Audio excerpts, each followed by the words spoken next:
There's just 3 rounds remaining in the Apex Racing League Prototype Championship. Next week, we head to Road America. The finale is held at Red Bull Ring. But tonight, we have our final 75-minute race of the season at the legendary Monza circuit. Welcome to the Apex Racing TV esports studio. Welcome to Apex Racing TV YouTube channel as well. My name is Sam Fitzpatrick, and alongside me is David Sampson. Well, I wasn't able to make it last time, David, but it seemed like a pretty good race at Sebring. A tricky circuit for a lot of drivers because there were a lot of solo mistakes, it looked like. There was, yeah. It was a really good race. We did miss you. It was fun. I'm glad you said that. Yes, but no, yeah, excited to be here at Monza. I think it's a fantastic track. It is demanding on the drivers.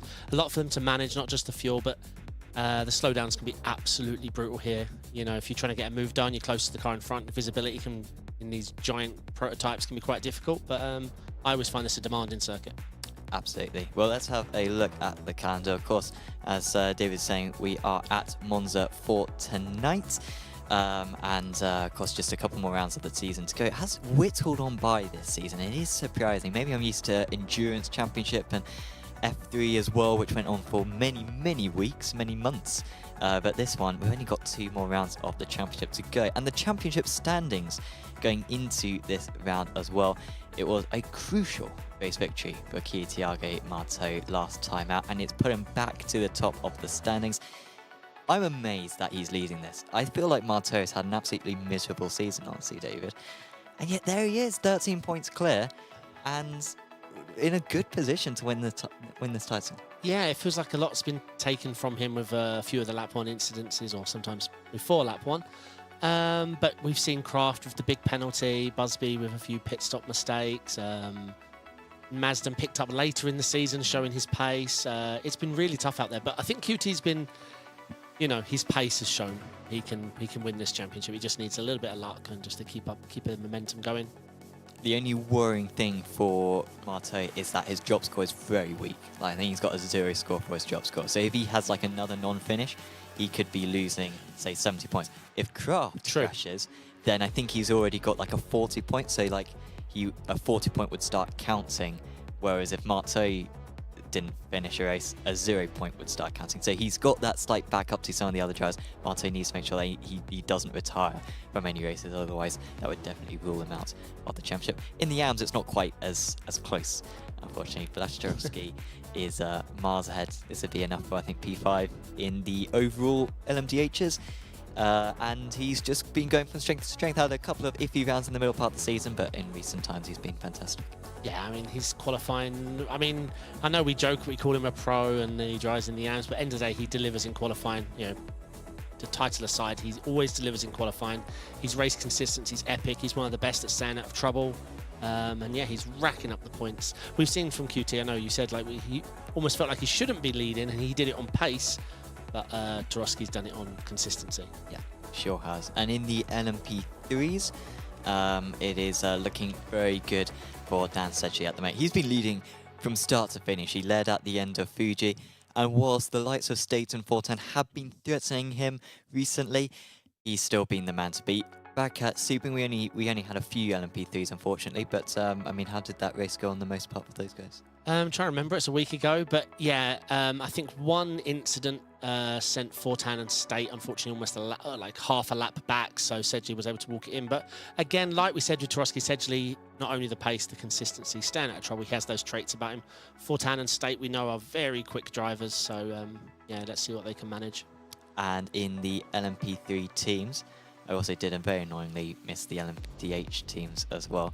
But we'll get one of the team standings up to see what's been going on there. There is the LMP3 teams, Olympus Esports, miles ahead. That is the team of Daniel Sedgley, and it's always good to see the likes of Charles Bushell, who's team manager, and Thomas Cope watching along. And thanks to everyone else who is watching along at the moment. Do let us know who you are supporting. I think we might be able to show the LMDH teams championship as well. Because of effect simulations. Not 100% in the bag, but I believe Dawson can't race for race clutch tonight, so that's good news for effect with just 3 rounds to go. I think that margin might just be enough for them to clinch that title. Yeah, obviously we know Race Clutch are a phenomenal team. Drivers are impressive. Effect haven't had the best season, but brilliant drivers, and I know they've got the pace, so They just need it to come together here. But yeah, I think they've got this. Yeah, should be good for them. Let's have a look at this circuits they have in store. We've been to a lot of big circuits this season, a lot of very well-known circuits. It's a nice calendar for IMSA this season. So many classics now on iRacing that often there's very good circuits which don't make the schedule, but this is one which is visited so often. And I think pretty much everything that can be said about this circuit has been said. It's barely changed over the last 60 years or so. Yeah, it's brutal. I mean, lapping on your own, it's always one of those tracks that's up there in my top 5. It's fantastic, and it always builds this favoritism up with me. Going racing here, it's very demanding. It's tight, it's twisty. There's an opportunity for a huge mistake at so many places. It's easy to overtake your tyres in the Lesmos. It's easy to get a slowdown. It's very difficult to follow. The last corner, it's changed name nowadays, isn't it? Or Buretto, isn't it called? Yeah, I'll quit Parabolica. That is a tricky corner. I mean, it's a simple corner. It's just a right-hander, but it asks a lot of the tyres. You're always wanting to get to the power and deliver because you know the pace into one really matters. It's the biggest overtaking spot as well. So there's always that added pressure for trying to get to the traction early, and it's a tiring track. It really is. And it's a narrow circuit as well. It's very old school. It's not one of these Silverstones or Coaters where you can fit 5 cars next to one another and not fill the circuit. It's not easy when it comes to traffic. Ascari is possibly going to be the most tricky corner when it comes to traffic. When you're sat behind an LMDH, of course this is LMDH is an LMP3, so it's not necessarily a combo that we usually get, but how much time do you think that the LMDHs would lose by sitting behind an LMP3 through your Sky compared to being able to get past? It's all of it. You can't carry any throttle. That's the amount you lose. Obviously, LMP3 might be a little different, but I don't expect them to be that much quicker than a GT3. But I've been racing this week a lot, and it's just a case of your best opportunity is to fuel save on the straight, hoping the guy behind you knows you're also doing that. And then timing it so on the exit of Ascari, you blast by on the left-hand side. If you catch them at any other point, then not only are you running the risk of scaring them offline or catching one of the sausage curbs, it's just a no-win situation if you catch them too early through that corner. So who do you think's going to win tonight? Who's your money on? Do you know what? I'm going to go for a big bet here. Okay, I like this. I think you're going to be wrong. Yeah, I'm not. I'm going to go Tarosky for the overall win. Okay, I like this logic. He was fastest in practice, wasn't he? Oh, I don't know. I think he was fastest in practice. At least with a few minutes to go, he was at the top. Well, I'll be boring. I'll go Marseille, won't I? So there you go. We'll see if that works. LMP3s. We've got Fortin. We've got Copeland, Sedgley, Saul, Marlon Schwab making his second race. Second race. He was around last week, wasn't he? Yeah, I think so. But of course, fairly new to the series. Clist and State and Smith as well. Got any? I mean, Fortin's been showing the pace lately. The luck, really not so much. But he really has. I don't know, these drivers, Sedgley, Fortin, State, even Clist, who's been improving. It's always tight. I know Sebring took it away from them from an incident, but I'll go Fortin for this one. Oh, well, I wanted to go for Fortin. I'll be dull again. I'll go Sedgley. So I'm basically going for everyone who's leading the championship will win all the races today. And we'll see if that turns out to be correct. Do let us know what you think in chat. We're going to transfer over to qualifying, but we'll show a quick break in the meantime. We'll be back trackside at Monza in a few minutes' time.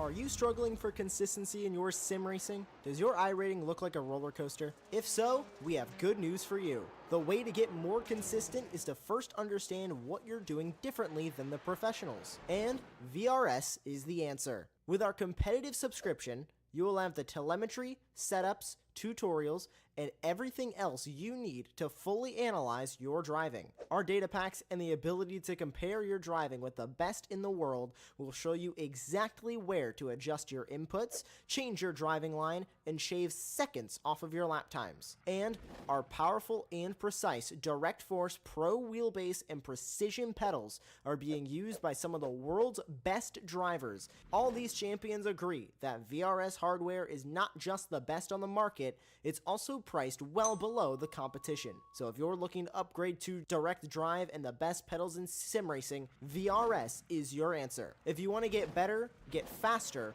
and make it happen sooner rather than later, you owe it to yourself to find out why so many people are switching to VRS. You'll be so glad that you did. Visit www.virtualracingschool.com and learn why the best use VRS.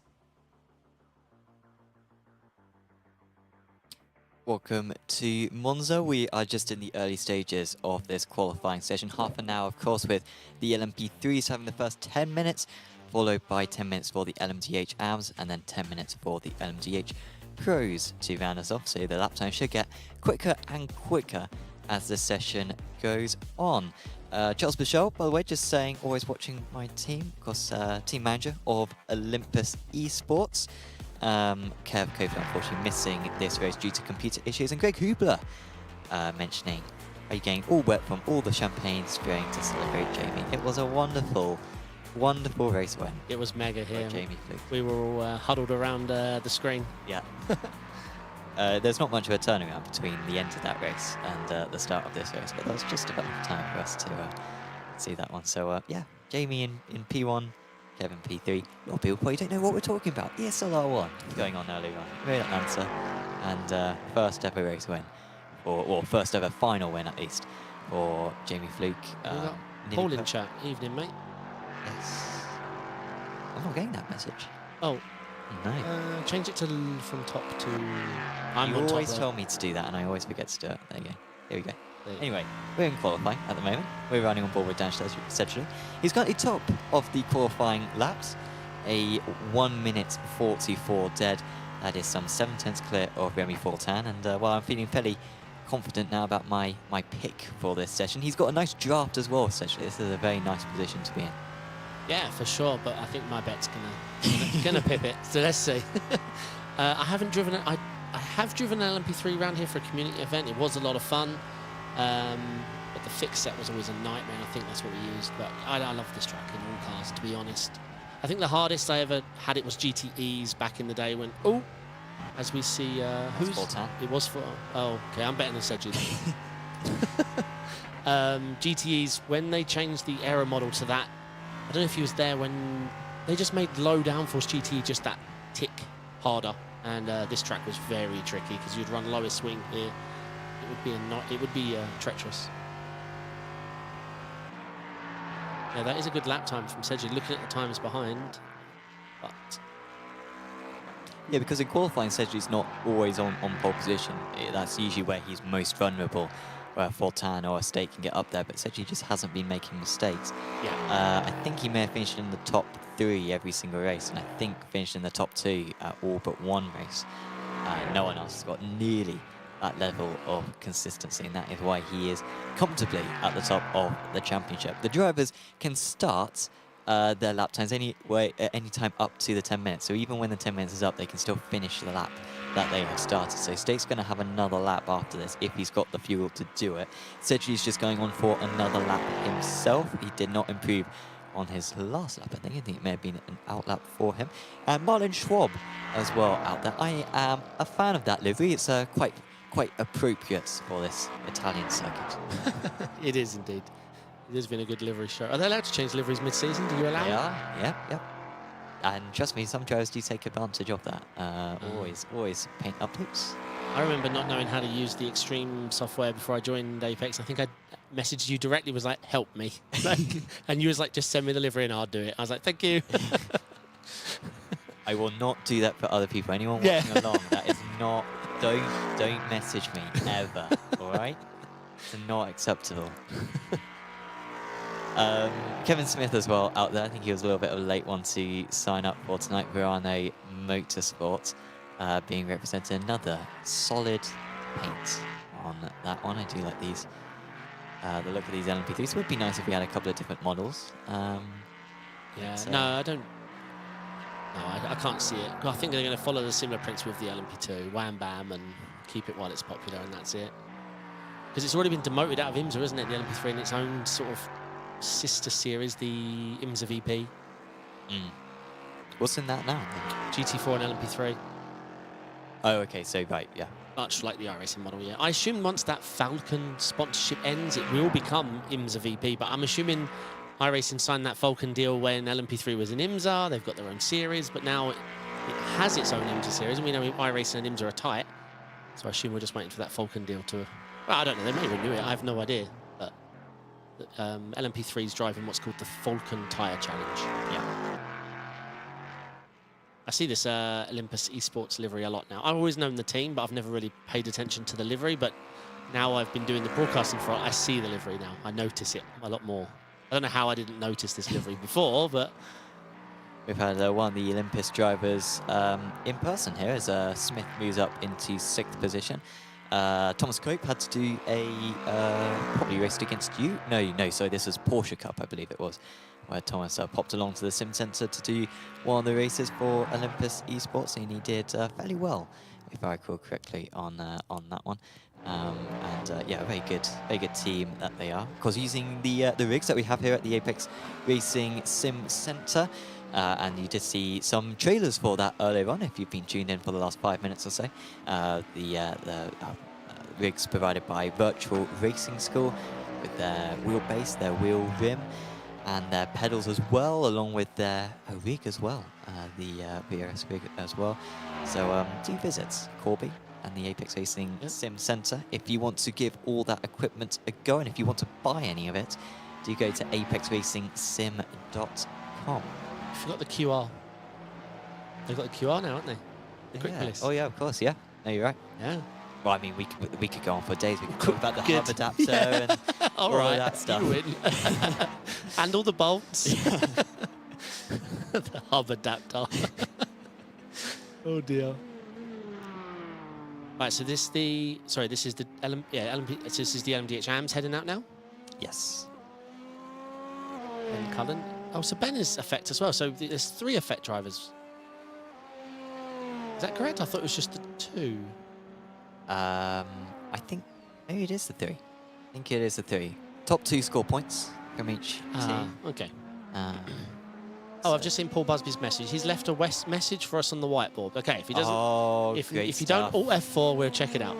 Did he do it last week? Because I asked him to do it 2 weeks ago. Yeah. Did he do it last week as well? He may have Alt F4 and left. Wait. May. What happened to him? Got caught up in an incident. Was that the LMP3 incident? I saw an yes, incident. He was the one. He was the like the next prototype to come through. Yeah. Sure. Okay. Frustration won over. Joshki goes fastest, 31.9. That might be very, very tricky to beat, judging by his practice pace. He has been the man to beat so far. Not seeing any purple sectors, but I think that's just my timing. What's the temp? You always convert this into Celsius for me. What are we looking at here? 95 Fahrenheit. That's what, like 34? 34? Hey, 36. 36 I'll take that. Oh yeah, I see it now. That's a good time. 31.9. I think my PB was a 31.4, but the wind has to be with you and everything has to go right. I certainly didn't do that in the quali. No, that's a good lap. It's a huge difference, isn't it? 1.5 seconds. No, tell her night. No. 6s and 7s. We're going to be seeing lots and lots of 6s and 7s. Yeah, a 9's still good. Maybe not good enough.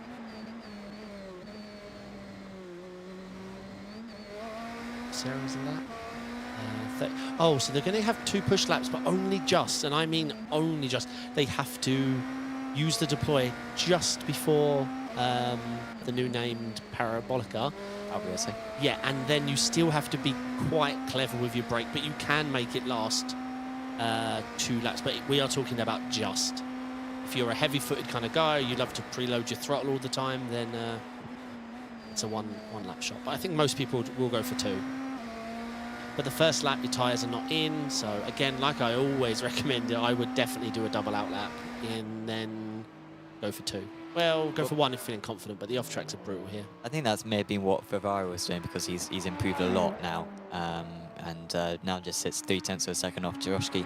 He wasn't able to improve on that second lap, but he's pushing again, so maybe Turoski went for like a recharge lap and now is pushing again, because he did not go back to the pits, unlike Ferrari, who decided to. They can tow back to the pits, can these drivers, to get a new set of tyres and bought a brand new car as well. Here comes Diaz Silva for V-Racers, and he puts himself 1 place ahead of David Ray, of course, a former GT3 Trophy AM champion, only a couple of months ago. But yeah, still Turoski at the top with 4 minutes of this second part of qualifying remaining. Yeah, indeed. I usually say when I'm sat here that I would never usually go for a double out lap because you only get 1 shot in queue, but for my first 2 races of the week, I did actually do that. Double out lap, 1 push lap to guarantee the ERS, but as the week progressed, I learned to make sure I had enough for 2 ERS, but second lap was always quicker. But the threat of an off-track here is very tight. Very tight. Yeah, I guess, I mean, there's so many places, isn't there? I mean, I guess you can pick it up on the first chicane. Second chicane should be all right. Well, T1's net, I don't think you get a slowdown. It's just a slowdown. I don't think there is an off-track. Yeah. And then I guess it's the Lesmos, which you're mainly looking at. Lesmos have been extended since you probably Josh. You can now use the full outside curb, but the thing that's changed now with iRacing is if you clip that gravel, you lose, especially the prototype, so much, maybe 3/10 from clipping the gravel. But yeah, there is a slowdown out there, but it's just a lot easier than it used to be. It's just the width for these cars. Through all the chicanes, I think it's very tight for a slowdown or an off track. Turoski went even faster. He's down to a 31.8. Yeah, nice lap. Ferrari was just on an out lap there, so he'll be starting to push again now. Ben Cullen, nothing happening for him his lap. I think he went back to the pits as well, so he's on an out lap and about to start another fast lap. Here is Ponce Loy up there. That's not the fastest way. No, that's what I mean. He used a lot, but even if you use 99% less than that, you lose. You will have someone side by side of you in the Lesmo. That's how bad it is. You can even hear it in the engine torque. It's louder than the gravel sound. You hear the gravel, like a little bit, a few stones, but then you hear the engine. It's like something's pulling against you. Oh, as we see someone recovering. Yeah, Nino Costa doing an alternative racing line there. He should still have this lap count, but, but no it's speed. A bit irrelevant. Yeah, he probably should have reversed. And of course, it's ruined this next lap as well. Yeah, 100%. So, well, good news for the V-Racer driver. Cheyenne Van Helden as well improving. He's now gone up to P9. Who else is improving at the moment? David Ray is showing some good signs at the moment, but I'm not seeing many other green sectors. I think Ferrari's just lining up for another lap. But yeah, Ray with a couple of personal bests so far on this lap. 5 sectors on this Monza circuit. Yeah, looks like Ray's got pace left in him. He's going to have time to show it though. Thanks everyone for letting us know what the track temperature is, 36 degrees Celsius. Very much just lamenting how wrong I was by saying 34, so I do appreciate that one, guys. I thought you'd be ready, you knew I always ask.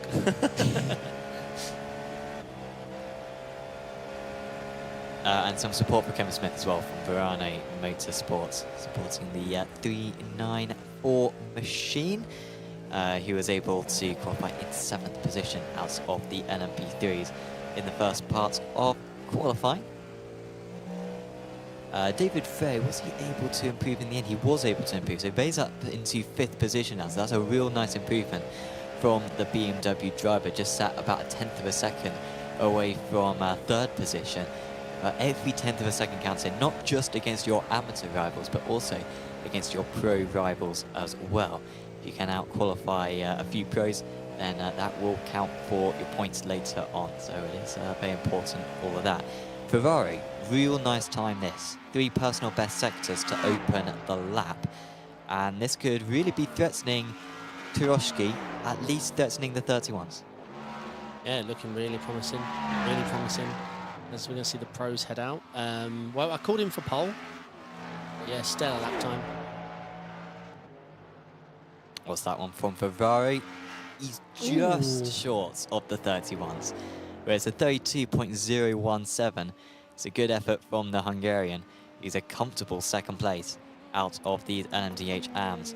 Cullen is improving himself. I don't think it's going to be anywhere near Ferrari, honestly, but it could still be a 10th or 2 improvement. Hutchinson is out there as well, and Nuno Costa, and maybe even Simone Nucera could still improve, as I think as you were alluding to a few moments ago, the pros out on circuit as well. Yeah, that's another thing we're seeing here. As you come around parabolic, you've got 2 choices. Do you stay left, widen it, and increase your speed for next lap? Or do you take to the right, close up the lap you're on? Like if you're doing a double lap, do you know, it's not a lot, but it matters. It's not a lot. A few hundredths here and there can give you a position or 2, especially at Monza. Monza's one of these tracks, a lot of people say it's dangerous into T1. It can be. If you quality near the back, of course, Monza can get quite dangerous quite quickly. But if you're in those top, say, 6 positions, there's plenty of wiggle room. The last time that we visited here on one of these studio broadcasts was for the F3s, and Aaron Smith was being very doom and gloom about, oh, it's going to be awful out there. It's going to be lots of crashes. And I said, no, Aaron, it's going to be fine. Held his hand, and we took a stride into that turn 1. It was absolute chaos, and I was absolutely wrong. And I'm hoping we're going to see better tonight, honestly. But yeah, I'm a bit sceptical after our last visit here. I always hear doom and gloom. Lots of people avoid Monza. They talk about T1, and I did a lot this week, and I never saw one into T1. There's a lot worse T1s. Yeah. I'd say like something like Watkins Glen is worse for T1 than here. Can be, yeah, because people say, yeah, it's a wide exit, but the problem is they come back on. They go wide and survive, but then they yeet back onto the racing line, and yeah, I've been involved in some crazy Watkins Glens. So our pros for this race are Joshua Wilson, Kiyo Tiago Marteau, Aaron Smith, Paul Busby, Lorenzo Zappoli, Nick Madsen, Daniel Kraft, Hugo Preto, Antonino Segre, and Miguel Bento. That is a whiteboard. What does that say? Yeah, I was just trying to producer made it bigger. Ni hao. I'm going to have to search this. This is why we have Ni hao jewelry. Try a space, N with a space before the... How? What does Ni hao mean here? You check. Are you okay? Good. It's yeah, it's pronounced Ni hao, which is how we were already. We're very good at Chinese. Basically the equivalent of how are you doing, right? Yeah, how are you doing? Oh, we're well. Thank you for that. And he's now set a system where he's going to have to do a different greeting every single week that he's on Apex Racing Or do we TV. have to reply in the language next stream on our own whiteboard? Wow. Be the slowest conversation in human history. It would be.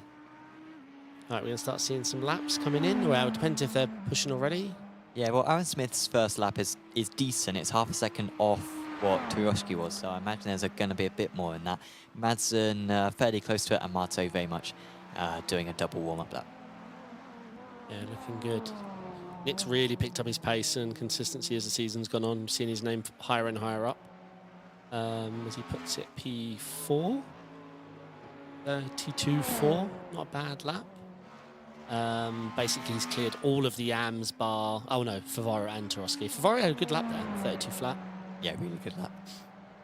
Yeah, we will say multiple times, Blah Blah is in 4th, and or yeah, someone's in 4th, and then you're like, nah, they're in 2nd. But we're talking in relation to the pros and the AMs is what we'll be talking about. You can see what the standings are overall by clicking on the live timing link in the description below, provided by SDK Gaming, who provide our overlay as well.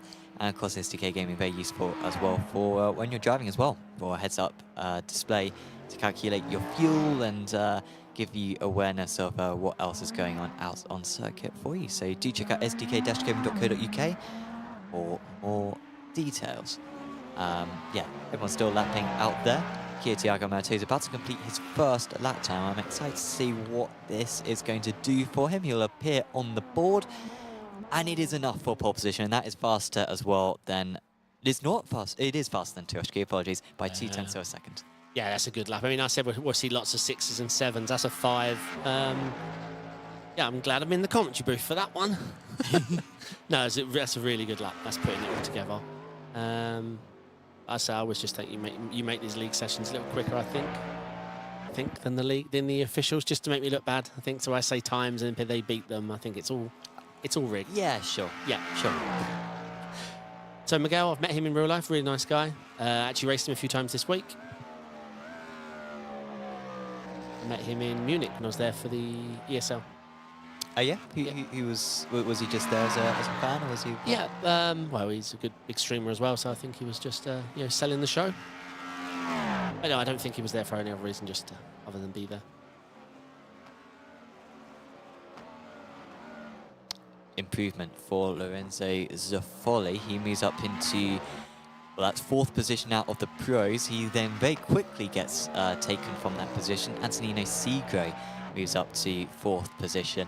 And he does demonstrate just how strong Turoshki and Ferrari's laps, that they are still 2nd and 3rd out of the LMDHs overall. But I still think there's going to be some improvements here. I really expected a little bit more from maybe Aaron Smith and maybe Nick Madsen as well to get up there. But that is close. 0.3 of a second separating 2nd down to 10th. And we've only got 10 of these pro drivers. They're all performing, but they're all close to one another, apart from Marteau, who's in a different league. Yeah, we're bound to see improvements. There is no way Josh, Daniel Kraft, Paul Busby, Madsen are going to be doing mid-32s. No way. Unless the pressure really got to them and they cracked. No way. They're all well able to do 7s. That's what I'm saying. I reckon we're going to see a lot of improvement. And like I always say, it's just tricky here to put the lap together. It's a demanding track. I think we're going to see a flurry of fast lap times coming in soon. As we see, is this Josh starting the lap? Let's keep an eye on that sector. So you say Sigru, it's improving, but the lap's done. 32.3. But yes, it is tight. I just do expect me to see a jump in lap times very soon. There's Paul Busby. That's the amount of times we see them crossing the line. It's either an outlap or they've just taken it slow. Yes. Many times. We always need like a cross against their name. So I don't get excited about this driver. I am keeping an eye out on the green sectors. Nick Madsen is improving on this lap, so he might be a little bit of a danger. He's actually behind he's behind Busby on track. There he is. But his first sector time.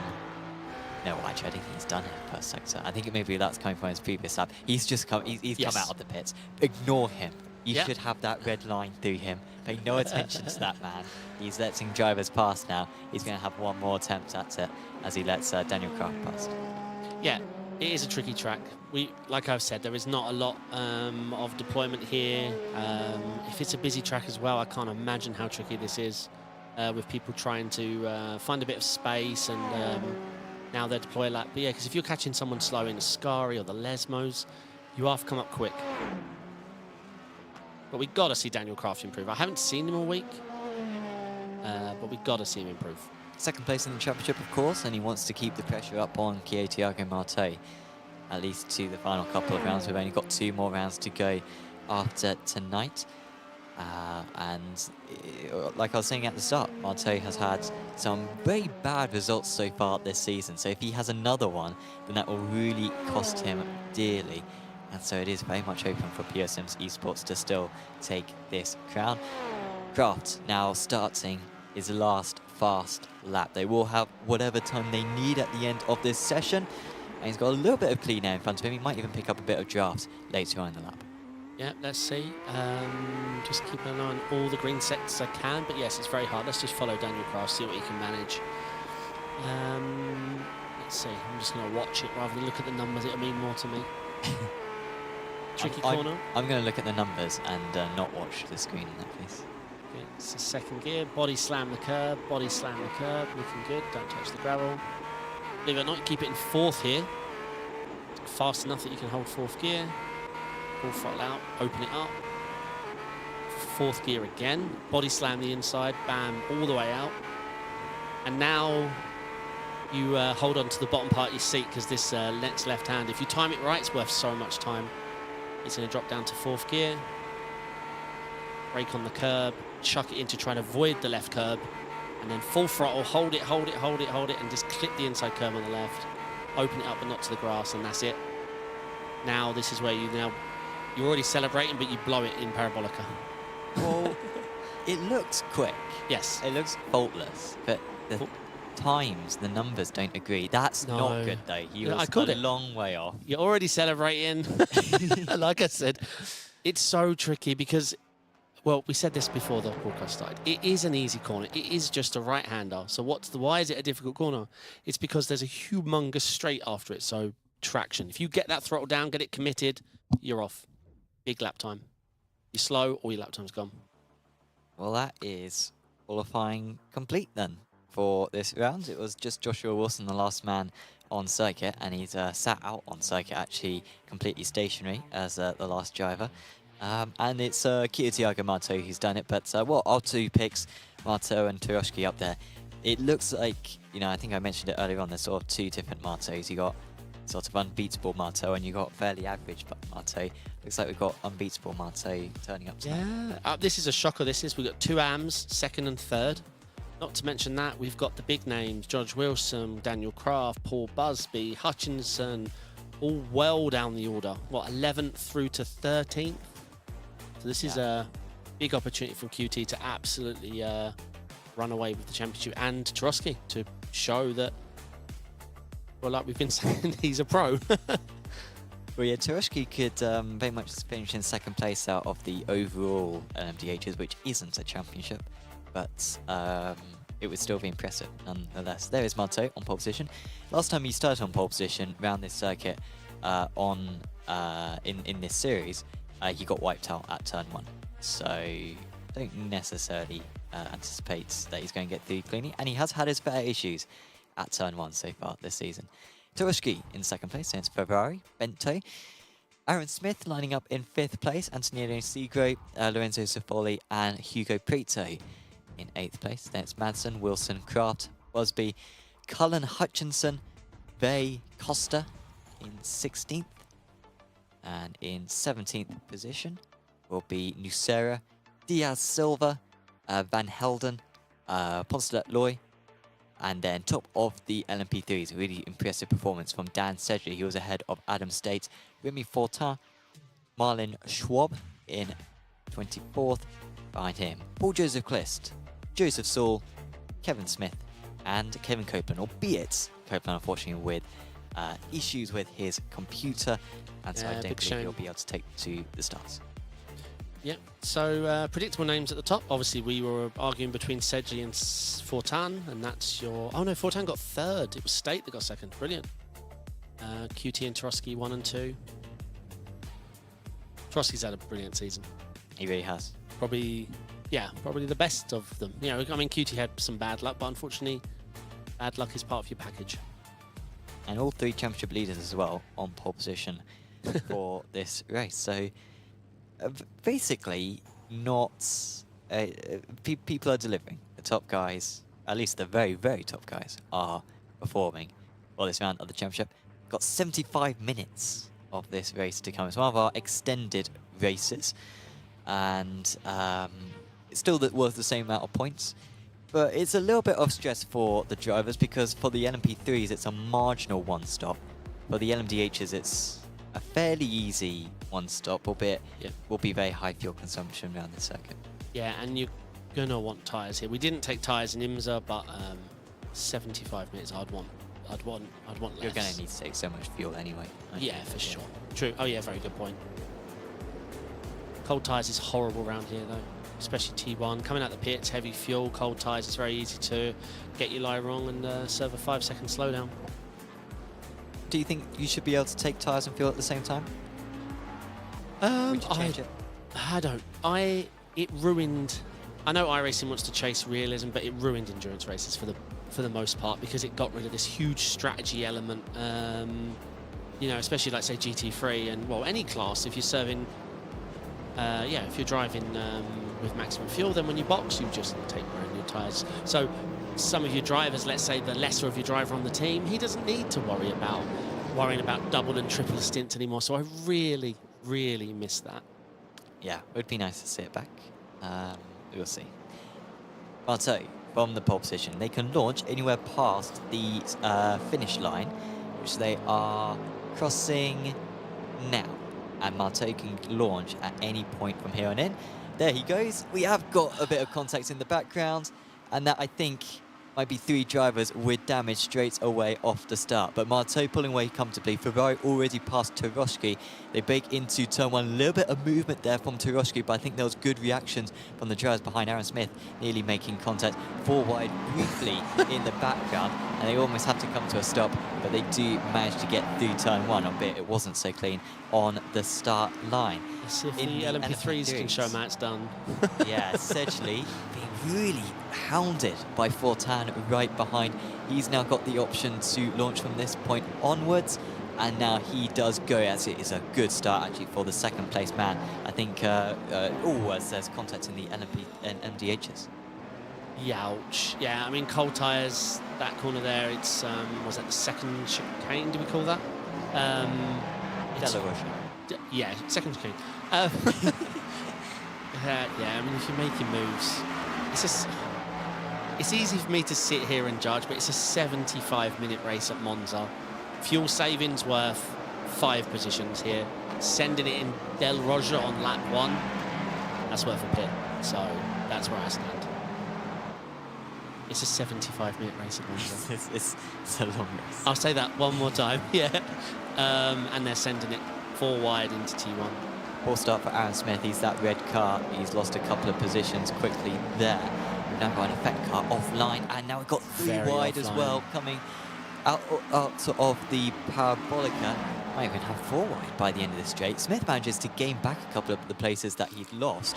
At the back of this train, I believe, is Nuno Costa, who's had a mighty start. Actually, maybe Mark Hutchinson at the back of this one, trying to make up some moves. Here comes Nick Madsen, and they're having to be aware of the drivers ahead so they don't go absolutely piling into them whilst they're racing one another. Madsen and Wilson will be side by side now through Curva Grande. Madsen with the inside line. I think he should be able to pull ahead. Yeah, for sure. So that's, again, we talked about Parabolica, how important a role it plays. That's why we're seeing so many mistakes. He's defending the inside. Hopefully he gets the curve right. Okay, cool. Yeah, it puts such pressure on drivers. We see a tag from behind, and... Is that Kraft's involved? It is. Second place in the championship. Oh, and that's not a good rejoin. And that was wiping out Poncelet Loy, I believe. And behind them was Ben Cullen. Yeah, that was a terrible rejoin. Yeah, again, I don't know why anyone would think their race can be fixed by slamming the throttle after a mistake. It's probably...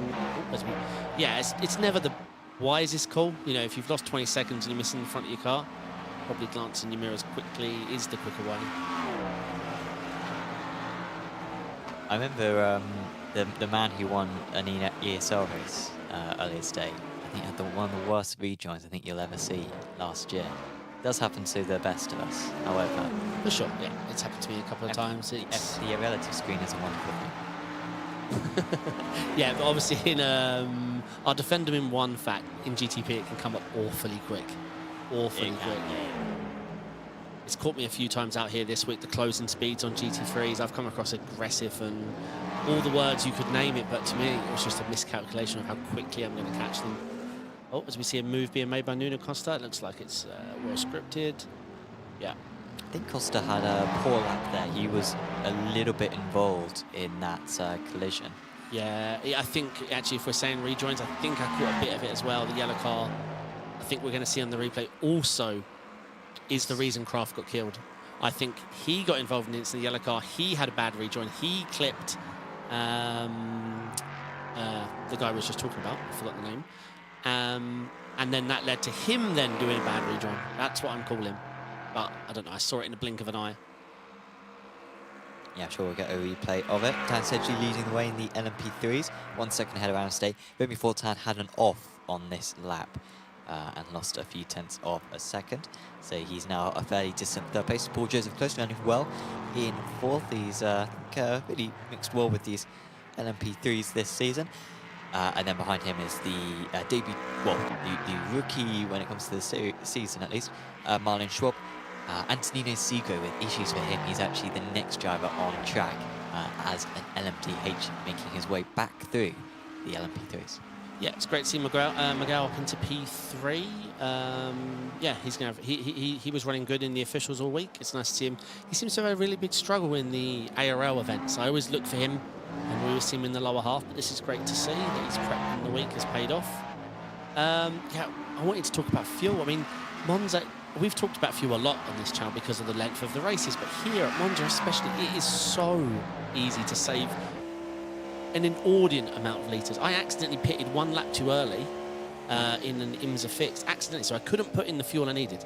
3.4 litres I needed to save in a 35-minute race. I saved too much. Like, it's so easy here at Monza. And you do not lose time. You save tyres. You're definitely a lot safer around traffic and how you manage people. But we never see, well, not never, almost never see them just taking advantage of that. If someone out-qualified you, it probably means they're quicker than you. So clutch up behind them, run 40 minutes in there, tow, stay with them, keep your tyres nice and cool, box, have a really short pit stop, make your tyre strap cool, and push to the end. You can see there on the left side of the screen, all the positions, everyone on track with one another, and so you can see how Marte is ahead of Turoshki and Bente, Crete and Favaro. Let me see what happened to Favaro, why he dropped down, because it was initially a good start for Davide, but then has lost a few places to Turoshki, Bente and Crete since. He's not far ahead of Zappoli either. I'm trying to recall the opening laps. The incidents were, it must just been a bad, yeah, I'm trying to think if he got caught up in anything. No, there was no one in front of him that had an incident. I got really excited about him. I thought that the nationalities were 2 by 2 by 2 by 2. Unfortunately, then I looked closer, and Balázs Turoshki is not from the Netherlands. He is from Italy. That's Hungary. Turoshki is from. Oh, Italy's the other way. Italy's left to right, of course. Yeah. In terms of designs, yes. If you're to a colour-blind person, the flags are going 2 by 2 by 2 by 2. So that's the stuff that I love. Ferrari got a slowdown, apparently, and that is why he dropped down.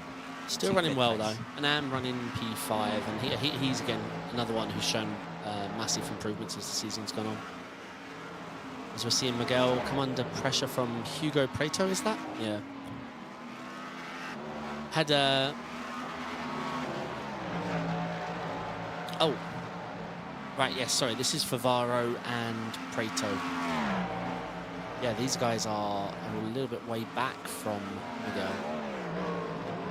These two teammates behind Hugo here? Is it the black and green on both? Yeah. Yes.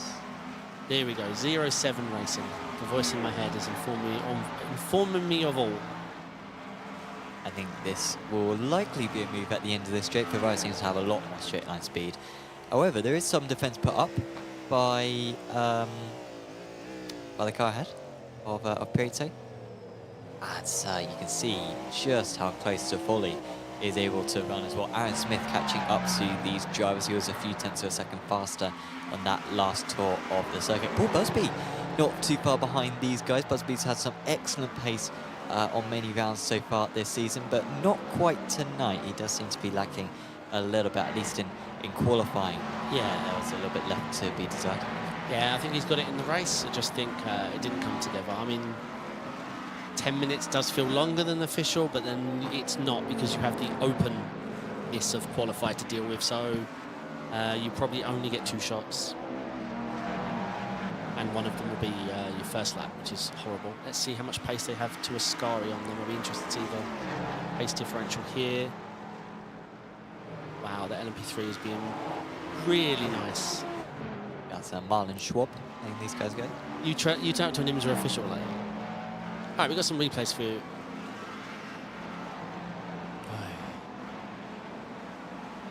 So Hugo Prieto hit Antonino Seagrove before the start.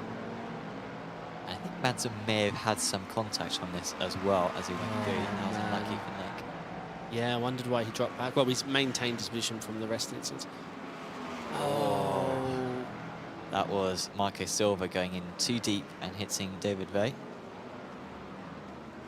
And Kraft just going into the back of Costa, honestly, there. I mean, is that something that sometimes happens? Yeah. Well, not at his level. Yes, it happens.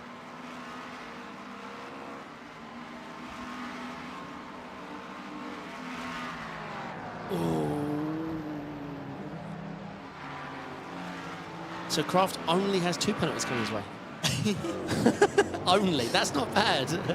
No, yeah, I mean, that was his fault from behind, because you asked me if it happens. Yes, of course that happens. At his level, no, it doesn't happen. And using the excuse the guy's slower than me in front just means you should have qualified better. So that doesn't stand up in court. Well, it's lap 1 as well. You got to expect the other drive. Well, lap 2 to be fair in that instant, but yeah, they were all lead follow. Yeah. Close, yeah, and then the rejoin again just cements. Like, if it was only a small penalty, I'm assuming now it's a chongus one. Yeah, it could well be a qualifying ban for a future round. But it could also be a time penalty applied to his end of race time. So, a few different things that can occur. I think that was our leader, Dan Sedgley, just being overtaken in the LMDHs. Crazy trying to get all the drafts he possibly could, and I think that was necessary for him to be able to stay ahead of David. He's done now. He's done now. Yeah, I think so. Probably is going to be close to these guys as well by the end of the straight. But Ferrari dipping into the drafts. Well, he's losing time. Yeah, he's losing time. I think he might just be fuel saving here. Let's see. No, he's not showing the body language of fuel saving. Both in caddies, of course. Yeah, that's strange. See, I always find if you're going to fuel save behind someone, show them nice and early. Get over to the left, do a little lift so they can hear it. So then they get over to the left, then you can clutch in. Even flashing the headlights. No, if you flash your headlights, I'll brake check them. I'll make sure not to do that against you in that case. No, funny enough, actually, my last stream was where I did. I had someone flash me down the straight. I'm on stream, I'm like, what do you want? I looked, it was Miguel, and I realised he was saying hello. And I was like, okay, hello, mate. I don't like flashing. But I come from years of GT3s being flashed by prototypes, so flashing just brings out an anger in me.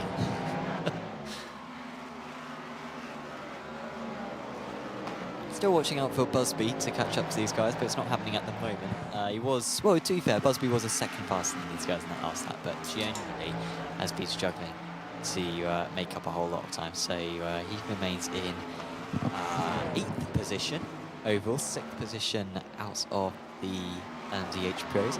Marteau, though, not dominating right now. 2 seconds ahead of Toshki. I know it says 6 seconds up there, but the gap between Marteau and Turoshki, leader of the Pro and leader of the AND, is only 2 seconds. So, Marteau being kept honest. Yeah, well, we know Marteau is a master of fuel saving. Even if he's on his own, he's going to be doing it. He'll save himself probably 3-4 seconds. Turoshki, of all the compliments I can give him, which is a lot, not the master of fuel. We've had an interview him before, but it came down to his fuel management and it not being there quite the level. But, you know, he's getting better fast and maybe... Ooh. But I reckon, honestly, the pit delta between QT and Turoshki will be in the ordinance of 3.5 seconds. So let's see. Could be wrong. Miguel's pit's fuel is okay. Maybe a little bit better than Turoshki.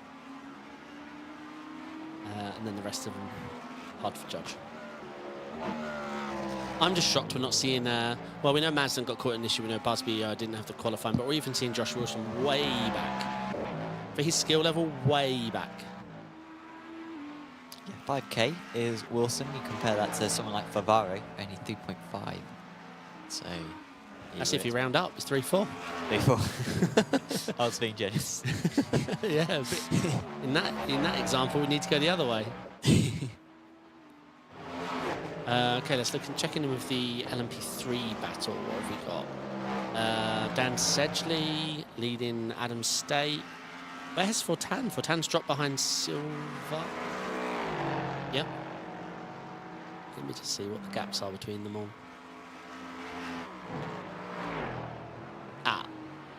De Silva's is an LMDH. Yeah, I'm reading this wrong. Sedgley, State, Fortan, Klist, Schwab, Kevin Smith, and then looks like did Joseph So actually start the race? He didn't, did he? It seems not, no. We knew Copeland wasn't going to be able to make it, but yeah, his teammate Joseph Saul, both part of Evo SR, also unable to make it. What a season. Actually, this has been a really good season, the LMP3 season. I know the participation hasn't been there, but the quality has. Sorry, State I think has just made a mistake. I was seeing him off track for about 3 seconds. Oof. But I think he only lost like half a second. I think he was carrying good speed whilst being off the circuit. So no such worries for State. Apologies for interrupting. No, you're good. Yeah, the gaps between them are a lot more than your average track. But I think you are right, because Remy Fortan is all over State now. I think we're going to see that on the screen now, yeah. 9/10 back. Definitely was a lot larger than that. But yeah, I was going to say that before the mistake, all the LMP3s are quite spread out. This is the first track we've seen that. Usually they're able to follow within a couple of seconds of each other for the majority of the race. Yeah, the top three are always so close, actually, State and Fortan. But yeah, maybe not tonight. Clearly a much bigger pace advantage for Sedgley. Knows this circuit well, maybe with a good set, maybe a big fan of it.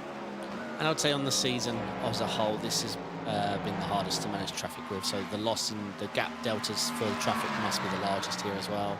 It's been compared to, say, Sebring we had last week, where it just felt like poetry getting through GT3s all week, whereas far from poetry this week. It's been an absolute nightmare. As we see, Prato and... Is that Miguel? Oh, it's Favaro. Matt, are they similar liveries or same liveries? Okay, they're the same liveries. That's why I'm getting so confused. Hugo Prato is obviously in Bugatti as well, yeah? Okay. Now I'm knowledgeable. I didn't know that. Yeah, that move has been coming for a while. And it has finally been consolidated. So yeah, good work there from Favaro, and yeah, he will try to pull away and not give Prato the any draft. So Zapoli can start moving past as well. Still Smith just at the rear of this one. Hopefully Smith has been saving fuel. He's been in a very good position to do so over the last few laps. Not usually fuel is his biggest fan. Yeah, right. He's definitely been at the back of this little pack for a very long time. I was chatting to Aaron yesterday when we were broadcasting the Apex Racing Academy Super Formula, and he was mentioning how he had quite a long pit stop, I believe, last time out as well. Was he leading at one point, but lost out during the pit stops? Yes, you're right, yeah. Well, I don't think he lost it. Net could have done a lot better, yeah, a lot better. Maybe even the one, I think. I'm trying to remember. Yeah, this is a big fuel track. So it's going to be interesting to see the pit stops. Obviously, it's a 75 minutes, so they definitely can take tyres, as you mentioned before. Let's see Smith's attitude here, what he's planning. He's already had a dive, hasn't he? It didn't work out for him. This is the reverse dive because he's on the outside and he's made it. Nice work. Yeah, I would flash Smith. He's definitely not fuel saving, I'll tell you that for free. He squeezed Zapoli quite a bit there, but I think that's about fair. The tiniest bit of contact between the two of them, and it was Zapoli who lost adhesion to the circuit. Oh, we've got a Scary in chat. Hello. Very fast guy. What does he race? LMDH as well? Yes. Well, we both left GT3s at pretty much the same time. Although, yeah, he disappeared for a few months. I think just taking a break from the racing scene for a little bit, but now he's back with a vengeance. Just signed with a new team.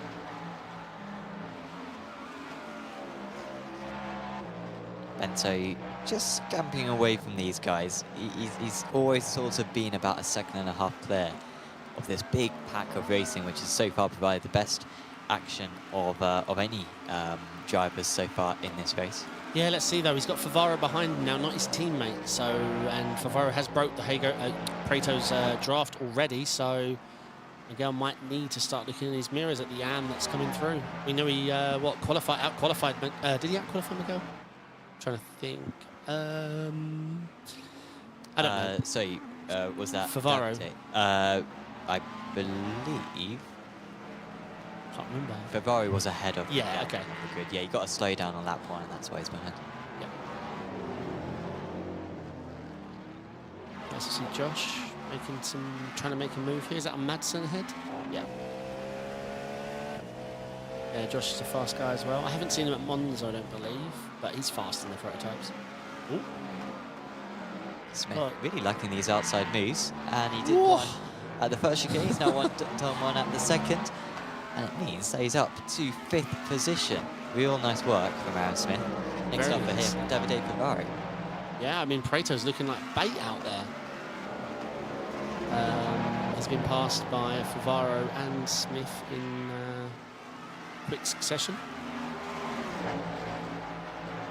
Smith's going to have to go defensive into a sky, but I think he should easily be able to cover off this one, and Prieto realised that there's absolutely no chance at attempting that move, and lifts out of it wisely. Yeah. We call that defending against ghosts. I think that's what, unfortunately, he did there. He defended against the ghost. Busby's on to these guys now. Yeah, he's raced, but he's up 4, but obviously he's been up 4 for a while, but I think we're going to see him move through. Ooh, wow. I do not think that was deliberate from Zaffoli. That could have been a lot worse. It could have been. See, Paul knows how to fuel save. As long as he doesn't speed over the line, undoing all the hard work, he definitely knows how to fuel save. Let's see if we can hear him. Oh. I'm surprised. If cars ahead, you can pull the clutch at, say, the 350, believe it or not. Massively early. You don't really lose anything. And to be honest, it helps with your braking. You always hook up the corner a little bit better if you're not aggressive. Okay, Joshua following nice and close here on Madsen. Is he going to get this done on the left-hand side? No, Madsen goes defensive, but Josh... Whee! Okay, Madsen really wants this position, but looking at the distances they're following, Josh has got this done. It's just a matter of time. Oh, is Josh... Did he get a slowdown there? No, he's okay. But yeah, Josh should have just tidied this up and hooked him up after Ascari. Set him up, get him to go offline. If you get someone to go defensive from Parabolica, all you do is you back out of it, hook up your exit, and you can even flick it to attack mode if you want. As long as you know you're quicker than the guy, then flick it to attack mode. Otherwise, obviously you are going to burn a little bit of your reserve ERS that will make you a little bit quicker, a little bit slower the rest of the lap. Who's this? Oh, Miguel's already, as I mentioned, being hunted by David Favaro. So, yeah, he's cleared Prato, Smith, and he's flashing Miguel. That flash can only mean, sir, I am quicker than you, move.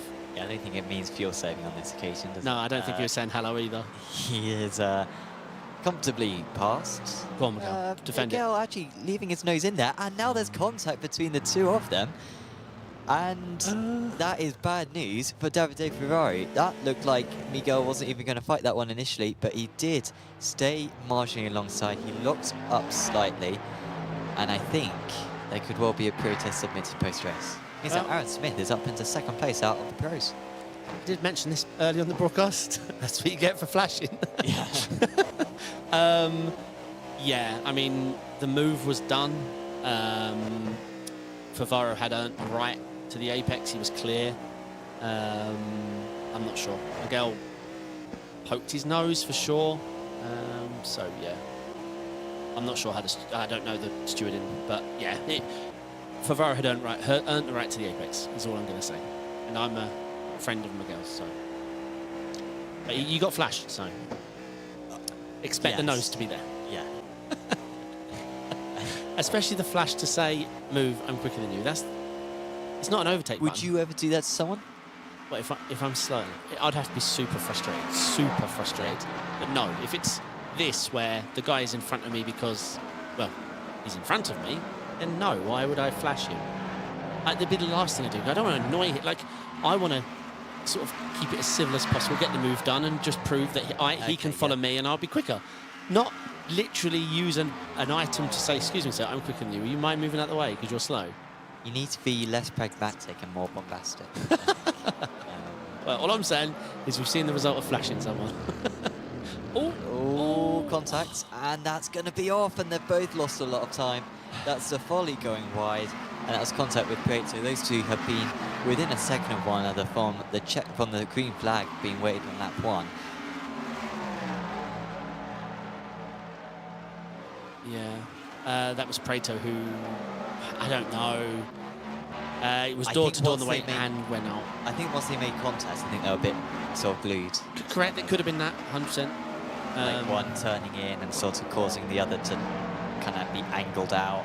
And Yeah, messy. look, we'll see the replay. I don't know, that happened right in front of me. Difficult to call. But the Boogity Boys might be being hunted right now, is what I'm guessing. Okay, who we got here? We are on board with Miguel, who's, well, after all this calamity? That's a good word. Yeah. From me. Christ. He's being hunted by Paul, who has really been rewarded from all this. He's up 6 positions. Obviously, we don't want to see people being taken out, but just focusing on Paul in isolation. He is up 6 with the opportunity of a podium here. Who's Paul being followed by? Oh, Prato. Oi, oi, oi. He's surrounded by boogies. Is the replays?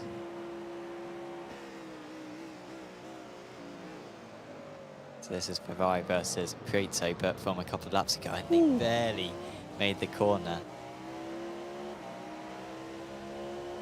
Is this too much squeezing, you reckon?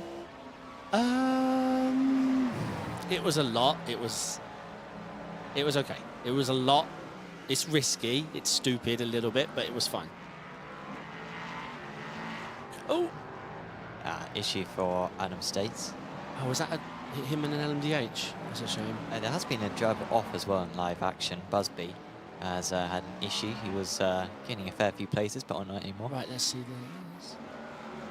Which one's this? Is the track out one? Oh, this is just a nice move. Okay, yeah. Oh, yeah, so that was... yeah,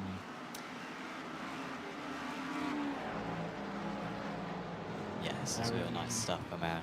Yeah, that's very nice. All right, Aaron and Prato, let's see. Round the outside of this corner like a boss. That takes confidence. That's brilliant to see. And this is the one, the Miguel. Let's see. Yeah, he was understeering a lot. Yeah, I mean, McGraw even parted there to sort of be like, can you get going? Yeah. Oh, I tell you what. Okay, my attitude towards that has changed a ton seeing there. There was an LMP3 parked on the... So, look.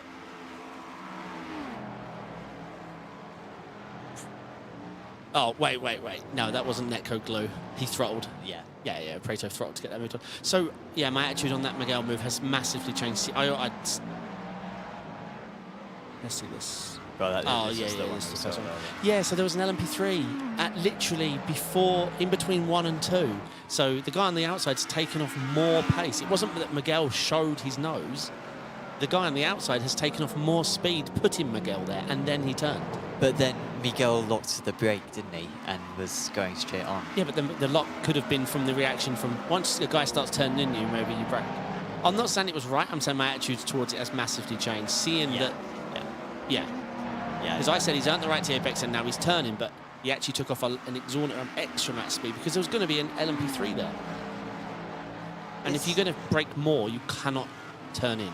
Yeah? Yeah, or it's just going to make things worse. Going to make you brake worse. So, yeah, I don't know if Miguel showed his nose there. I think the guy actually... Obviously, it's not still not his fault, but he just overslowed because of the LMP3. Right, moving on. This is a nice sight. Prieto ahead of Bente. Well, this is the leaders. 1.76 now, the gap between the two leaders. Mate and Turoshki has come down slightly. That last lap, Turoshki was 1/1000th of a second faster than the race leader. So Let's see this after pit stop. Let's see this after pit stop. I think QT is just absolutely printing litres. I bet he's 5 litres to the good already. All right, quick replay of Busby. What happened here? Busby, yoinks! Oh, he sort of closed the door, I think, there, did Busby, didn't he? Well, yeah, the Bugatti driver can't go transparent. It's tough. That's just, I don't know. Racing incident, I don't know. Paul almost got it done, but unfortunately the other car just can't cease to exist, so... Sorry, Paul. Prieto was the driver involved, I believe, and he remains on his way. with minimal damage. This is a nice pack actually that has formed due to various issues with different drivers. Prato ahead of Bento, ahead of Manson, Zafoli, Wilson, Favaro and Hutchinson rounding out this queue. Favaro actually dropping quite far back after that off earlier on. I'll be shocked if Prato's car's not damaged. I think he's been involved, not all for his own, but 5 incidents, I think. Yeah, you're right, actually, yeah. He's been involved in an awful lot. And these cars are still a little paper mache, unfortunately. Marlon Schwab has caught up to Paul Joseph Clist. Half a second now, the gap between the two, and this is the bus for P4. Kevin Smith is another 20 seconds behind, albeit is a bit faster than these drivers, so might be able to get somewhere near them by the end of this extended 75-minute race. Yeah, it's a long old race. Let's make sure everyone puts in the right fuel. Anyone who accidentally puts in an IMSA dock, if it's 75, it's just going to cause an extra pit stop, not just a longer pit stop, which we've seen oh so many times, unfortunately. The Olympus Esports car looking good. We have sometimes seen, we had the message at the start of the Road Atlanta race, I think it was, where one of the drivers was saying, we're not going to make it on one stop. That was Thomas Hansen there. Yeah. This place is going to stress it more than any others. So let's just make sure that they get to the 37 minutes. Ooh, no, that's the rear brakes locking, and that is round for Ben Cullen. That is the kind of move that when you're new to this car, how it looks, because yeah, if you brake too hard for too long, you get that exact feeling. It's what almost made me fall out of love with this car when I first started driving it. Was exactly what Ben just did there. Appreciate the generosity to the cones there. You may as well drive straight through them. They'll reset. Doesn't lose you any time with the slowdown. But I will say one thing. Around it. iRacing and getting caught under your car is terrible. That's a good point. What about the polystyrene? I don't know. I'm not going to test it. It's just terrible. iRacing and things getting caught inside your car is insane. Absolutely insane. Oh, might see a move here. Nick Marsden and is this Zafoli? Yeah, it is. Zafoli moving back past. Let's see. I think Madsen's going to have a... Ooh. No, he's not going to have a launch at it. Quite aggressive with the move to the middle of the circuit for Zafoli. And he's recovering those positions that he lost before. He's now up to 6th place overall, 5th place in class. I tell you, I don't know if Miguel's got a problem, but Zafoli, he's now on the back of Miguel instantly. Like, let's see. But the Bugatti cars may have damage here, there, everywhere. Was it Zafoli and Prato who collided earlier on? I'm not 100% sure. Yeah. But Zafoli might just see that livery on Bento, even though he wasn't the one who he collided with, and just still view it the exact same and take some extra risks. Yes, I think so. That's what I should start putting on the back of my livery. Smile, you're on CCTV. There you go. Right, who are we looking at here? The rear of Marsden, which is Joshua Wilson. So, yeah, Favaro hasn't been able to recover yet from everything that happened, but we know he's got the pace. Let's see. Favaro, Wilson, Marsden, Zafoli all tucked up together. Actually, they all are. I mean, Mark's not too far back from that bunch, and they're not that far from... oh, no, I suppose there is a bit of a gap to Prato. But, yeah, you've got Miguel, Zafoli, Madsen, Wilson, Favaro, and Hutchinson. I'm not sure what happened to Paul. Oh, yeah, Paul had the spin, didn't he? There, the moment. Oh. Could be 3 wide here. Oh, Madsen covers it off, goes to the inside, smart driving. 100%. Yeah, the Josh's car there is looking a little draggy. Now, believe it or not here, yeah, it's late enough in the week. So I've been running maximum wing here. Really? Max Okay. wing. Yeah. Now, some are running lowest wing, but your traction is poor, your tyre wear is poor. And yeah, you can get away with maximum wing here. I have, obviously you're a little bit down, but imagine how it feels coming out of parabolic with no wing versus how it feels to me. Yeah, so I'm getting a few kph and then you get it back at the end, so tit for tat. I guess the raceability though might be a bit better with the lower wing. So What do you mean, raceability? In terms of like the ability to make overtakes and to defend. Well, I didn't notice it, otherwise I'd have switched. To be honest, let's say the traction is so strong that you don't get it back in time, I feel. It's the dirt, yeah, it's strong, the tyre drop-off's a lot. It's not easy to overtake here. These guys are making it a lot more easy, but we're seeing a lot of drivers out of position in the wrong positions, coming back through, a lot of recoveries. I mean, look, we still have Busby, Hutchinson, Favara and Wilson behind Safoli, Bento, Prato. Like a lot of this is upside down to how we would normally see it. Thanks to Tiago Barbosa, by the way, for subscribing to the channel. Much appreciate it. Now, this one is... I didn't think that would be let go so easily, but I think Safoli's going to easily make this one. It's very tight behind. Maybe it's not going to be easy. They are side by side through the opening chicane. Wilson, meanwhile, has lost out to Favara. Madsen still leading that little train. But out of the corner, Safoli has made that one stick on Bento, who will dip back into the jump. I'm looking at the relative, and actually Bento's losing time. I think you're right in terms of that damage, because that was awful speed through Corby Conde. Yeah, I think so. Something's wrong anyway. Something's afoot. And even if it's something small, like I mentioned about low wing, if it affects your traction, Monza's killer. Monza's absolutely killer. The worst thing is losing your rear wing, which I had in race 1. Trying to make these Lesmos with no rear wing. Oh my god. Did you not get a meatball? Nope. Eh? No, meatballs are quite rare now, actually. I'm going to say meatballs are quite rare. I was on 10x on lap 1, and then on lap 2 I lost my rear wing. And then on lap 3, I pitted because I wanted to pit, not because of a meatball. So yeah, much less meatballs out there lately. Bento's going to be overtaken by Madsen next. He needs to come into the pits. If he has got damage, he can get to the end of the race from here, because we're pretty much at halfway distance anyway. So I think getting rid of those tyres, getting rid of that car, using his faster pet would be a good strategy. He needs to make sure he can get into the pits, however, because he'll have a car going on the inside. Didn't seem like he had much of an appetite for it that time round. And, well, better straight line speed, seemingly now. Madsen's still going to be staying ahead of it. Ferrari might have a look. Madsen just comes to the inside. Ferrari locks a brake, and now there's contact, and now there's more contact. And it's bad news for Bento and Ferrari. I don't know who Miguel is. Oh, you think that was Miguel's? Oh, it looked like he maybe left his nose in there. It was Miguel's fault, I think. Yeah, I'm friends with Miguel, and I'm being straight and honest, but it was always closing, and yeah, let's see. Ooh, that was the Olympus car, I think, honestly turning in. How dare an LMP3 share the track with me? Move! That was Paul Joseph Clist, unfortunately, went off the track. He may need repairs himself.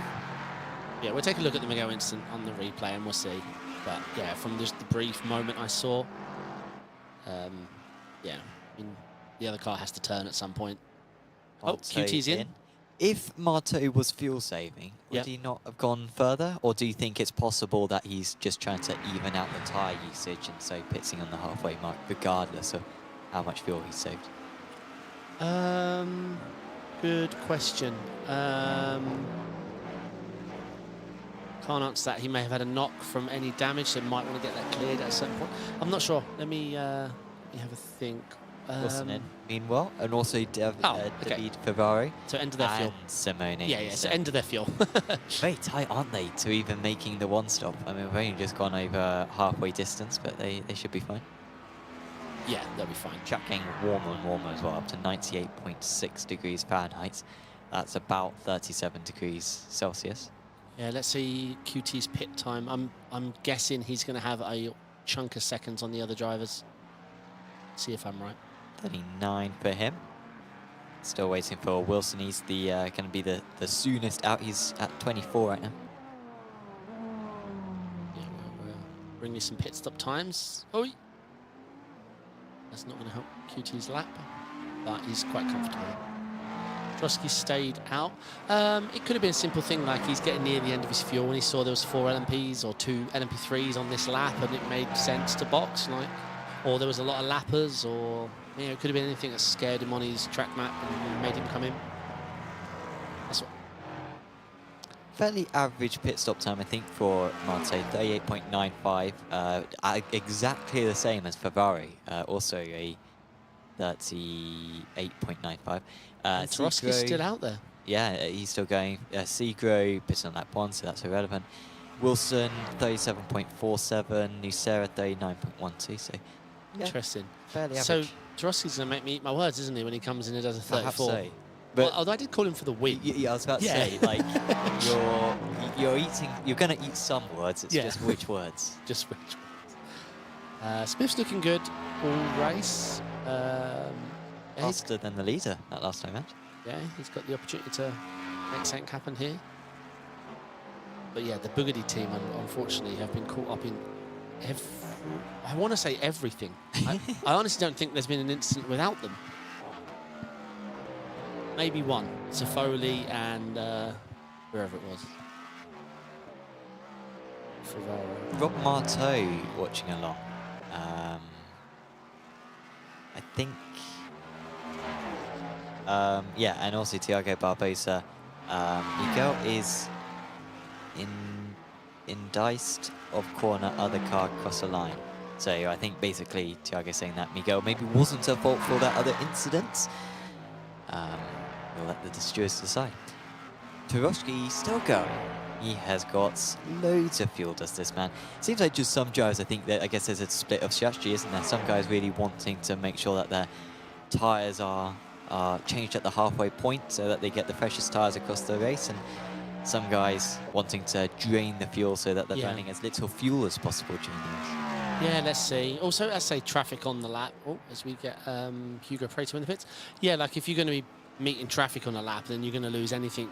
You're going to lose a lot more than a few tyre laps or fuel laps, anything, than you would. But yeah, Tiago, we'll take a look at the replay will be coming up real soon. We'll take a quick look. But obviously, we're not the ones who decide. We're just the ones that talk over it. All the LMP3s have made pit stops, by the way. Dan Sedgley, still leader of the LMP3 class. Adam States doing second place, Fortan. After Klist's issues, he is now behind Schwab. So Schwab in a comfortable fourth, and Klist falling into the clutches of Smith. Ponstead, Saul and Copeland did not take the starts. Okay, Miguel's into the pits as well.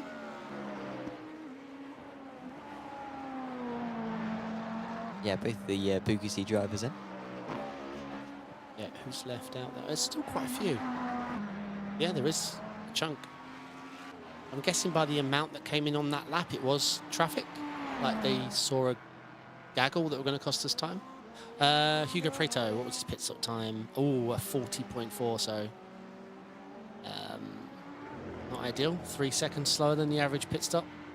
As Tarowski finally decides that he needs fuel. Wait, I think I saw Smith go straight on.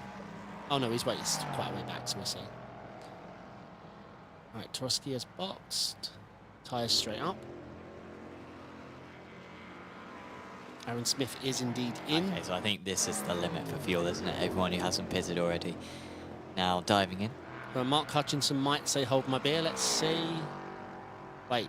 Yeah, there you go. Hey, His beer is stop being the held. count. Mark Hutchinson. Oh, he's in a Porsche.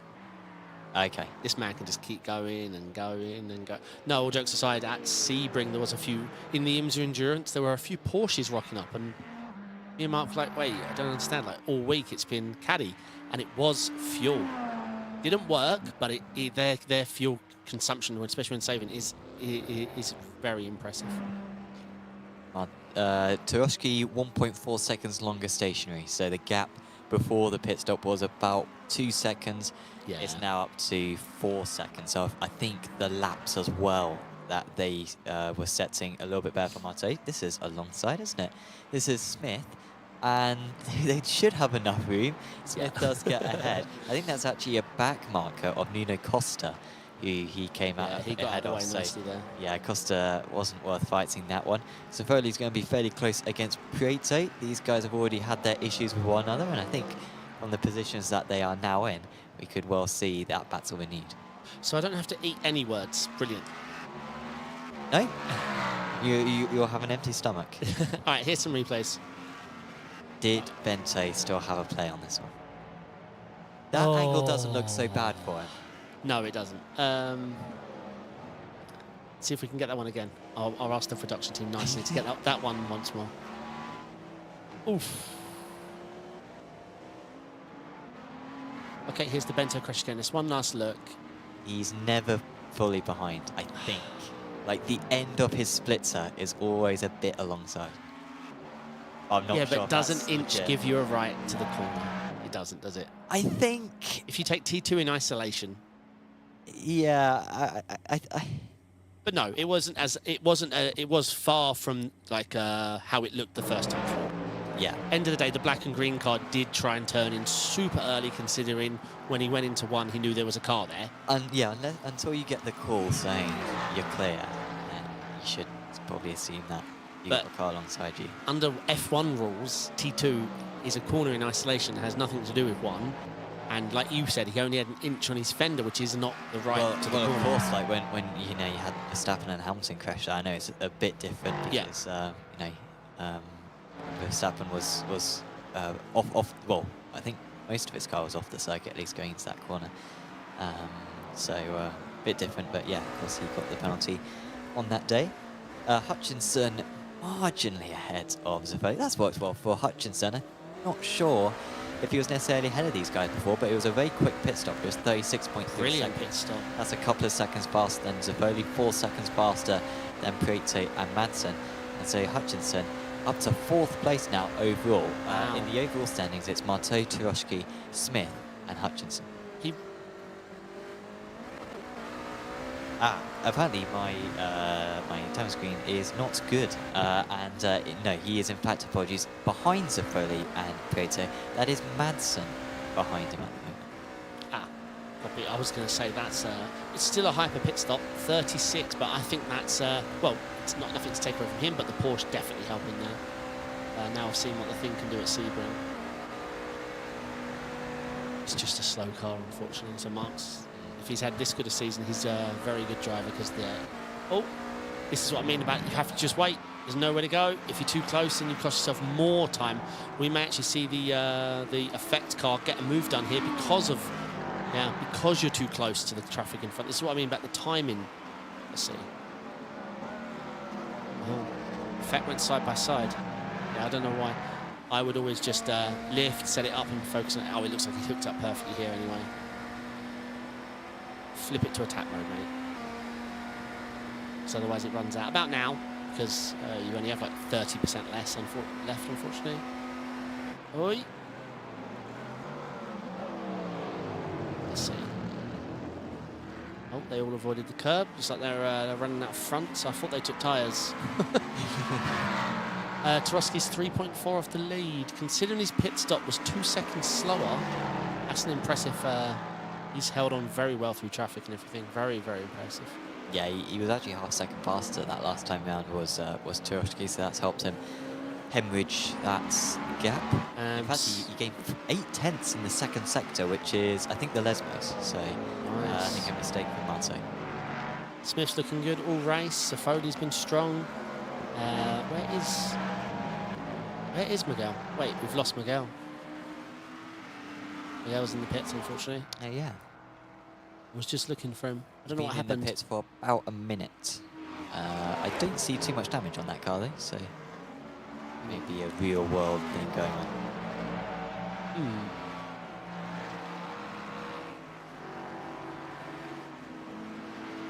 Yeah, it's a shame. Well, we know he had damage, didn't he, through the first pit stop? Before the first pit stop.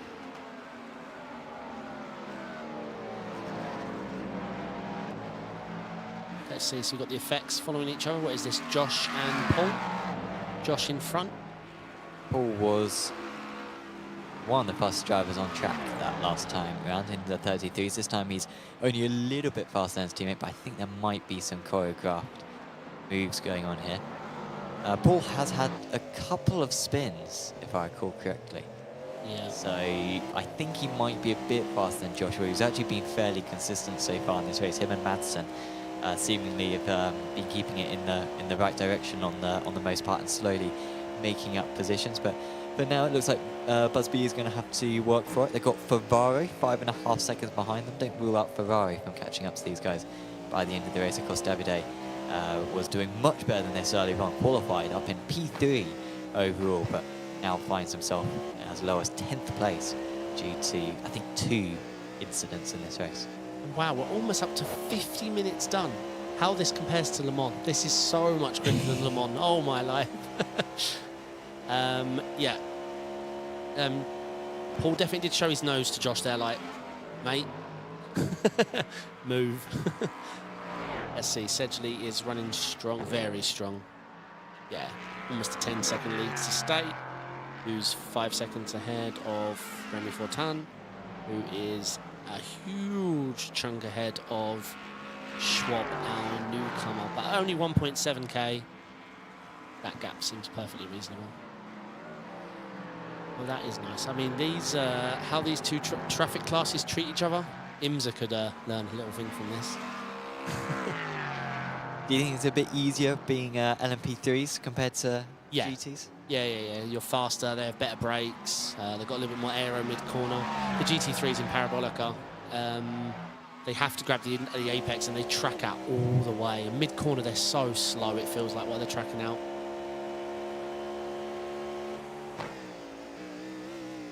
That looks like a snooker cue. And now I can't unsee it. It does a little bit. You've ruined that for yeah, me. I was playing a bit of pool at the weekend, and well, that was exactly what I was seeing, honestly. So I can't unsee it now. well, it looks like a really long witch's finger, I think. Yeah, it's okay. I'll give you that. Yeah, let us know what that reminds you of. I think it's one of those tests, isn't it, that psychologists give you a sheet of paper and that, and tell you to identify it.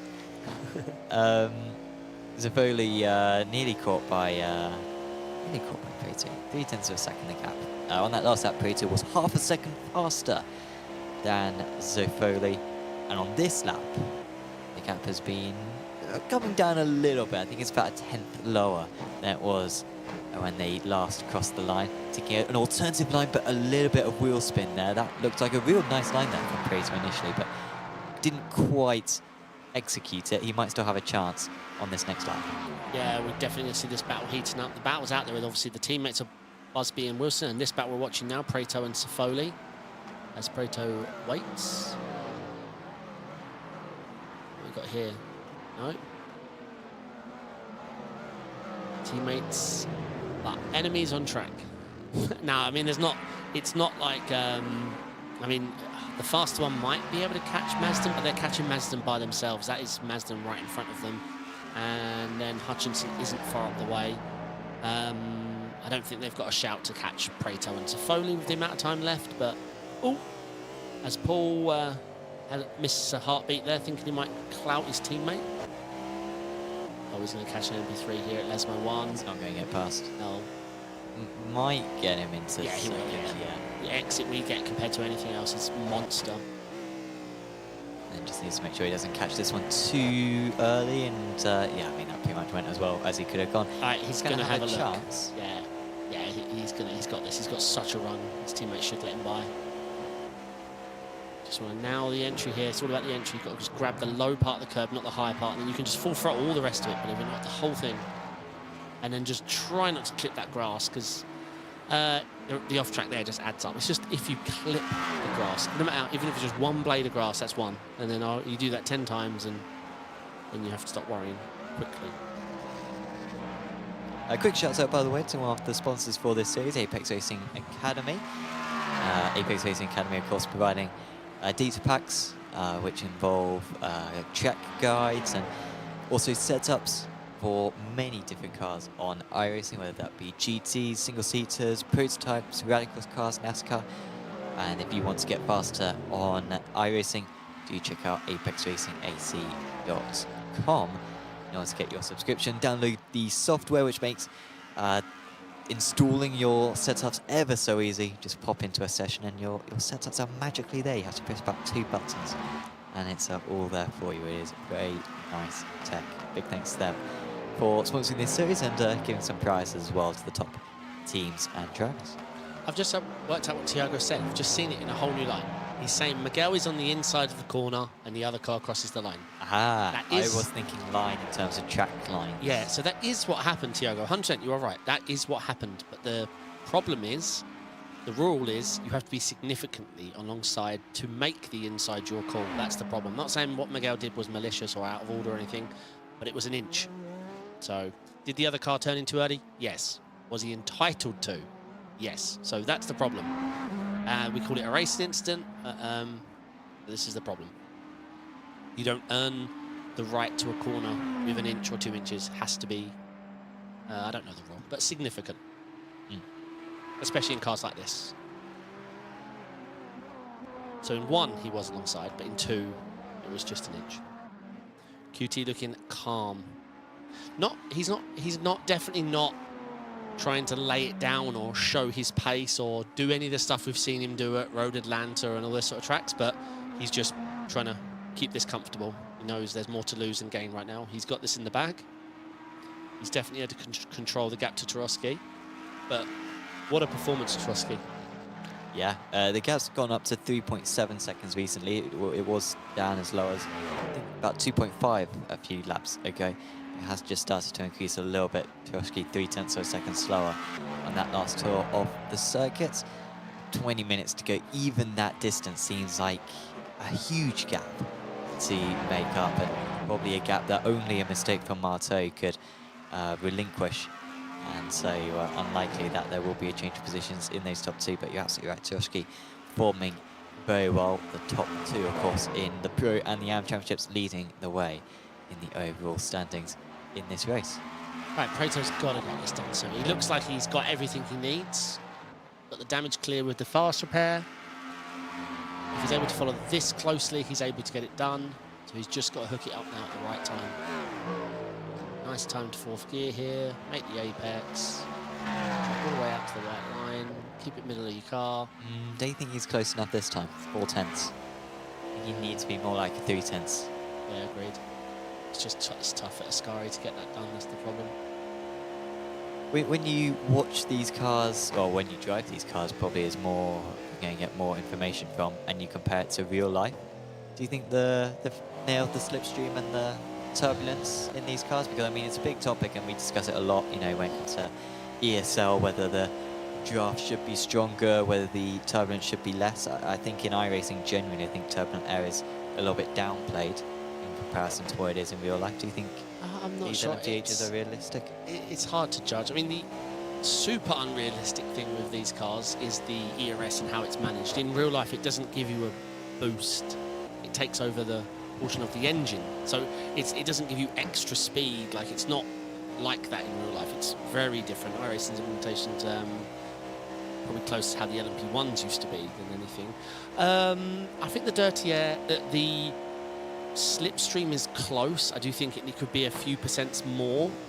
The dirty air, I mean, how would I know? Because these drivers in IRL are so skilled. In the sim, they're so skilled, so it's really hard to judge. I think the dirty air is close to IRL, but I think the draft needs to be more. We've got Thomas Cope in chat. Hello, hello. Yeah, I was saying right at the start how Thomas and Charles are always watching along with these streams, and they've very much proven me right by messaging in the YouTube chat. So much appreciates it, Thomas. Hopefully you are well. I can't remember, Thomas, if you signed up for ARA Porsche Cup. We have maxed out the entries for ARA Porsche Cup already. I'm not sure if Thomas got in on that one. Of course, former race winner in that, and former ARL GT3 trophy champion as well in the pro category back in season 4. Hutchinson going deep. That's gonna be right on the limit of a slowdown. That was against Nuno Costa, who's a lap down.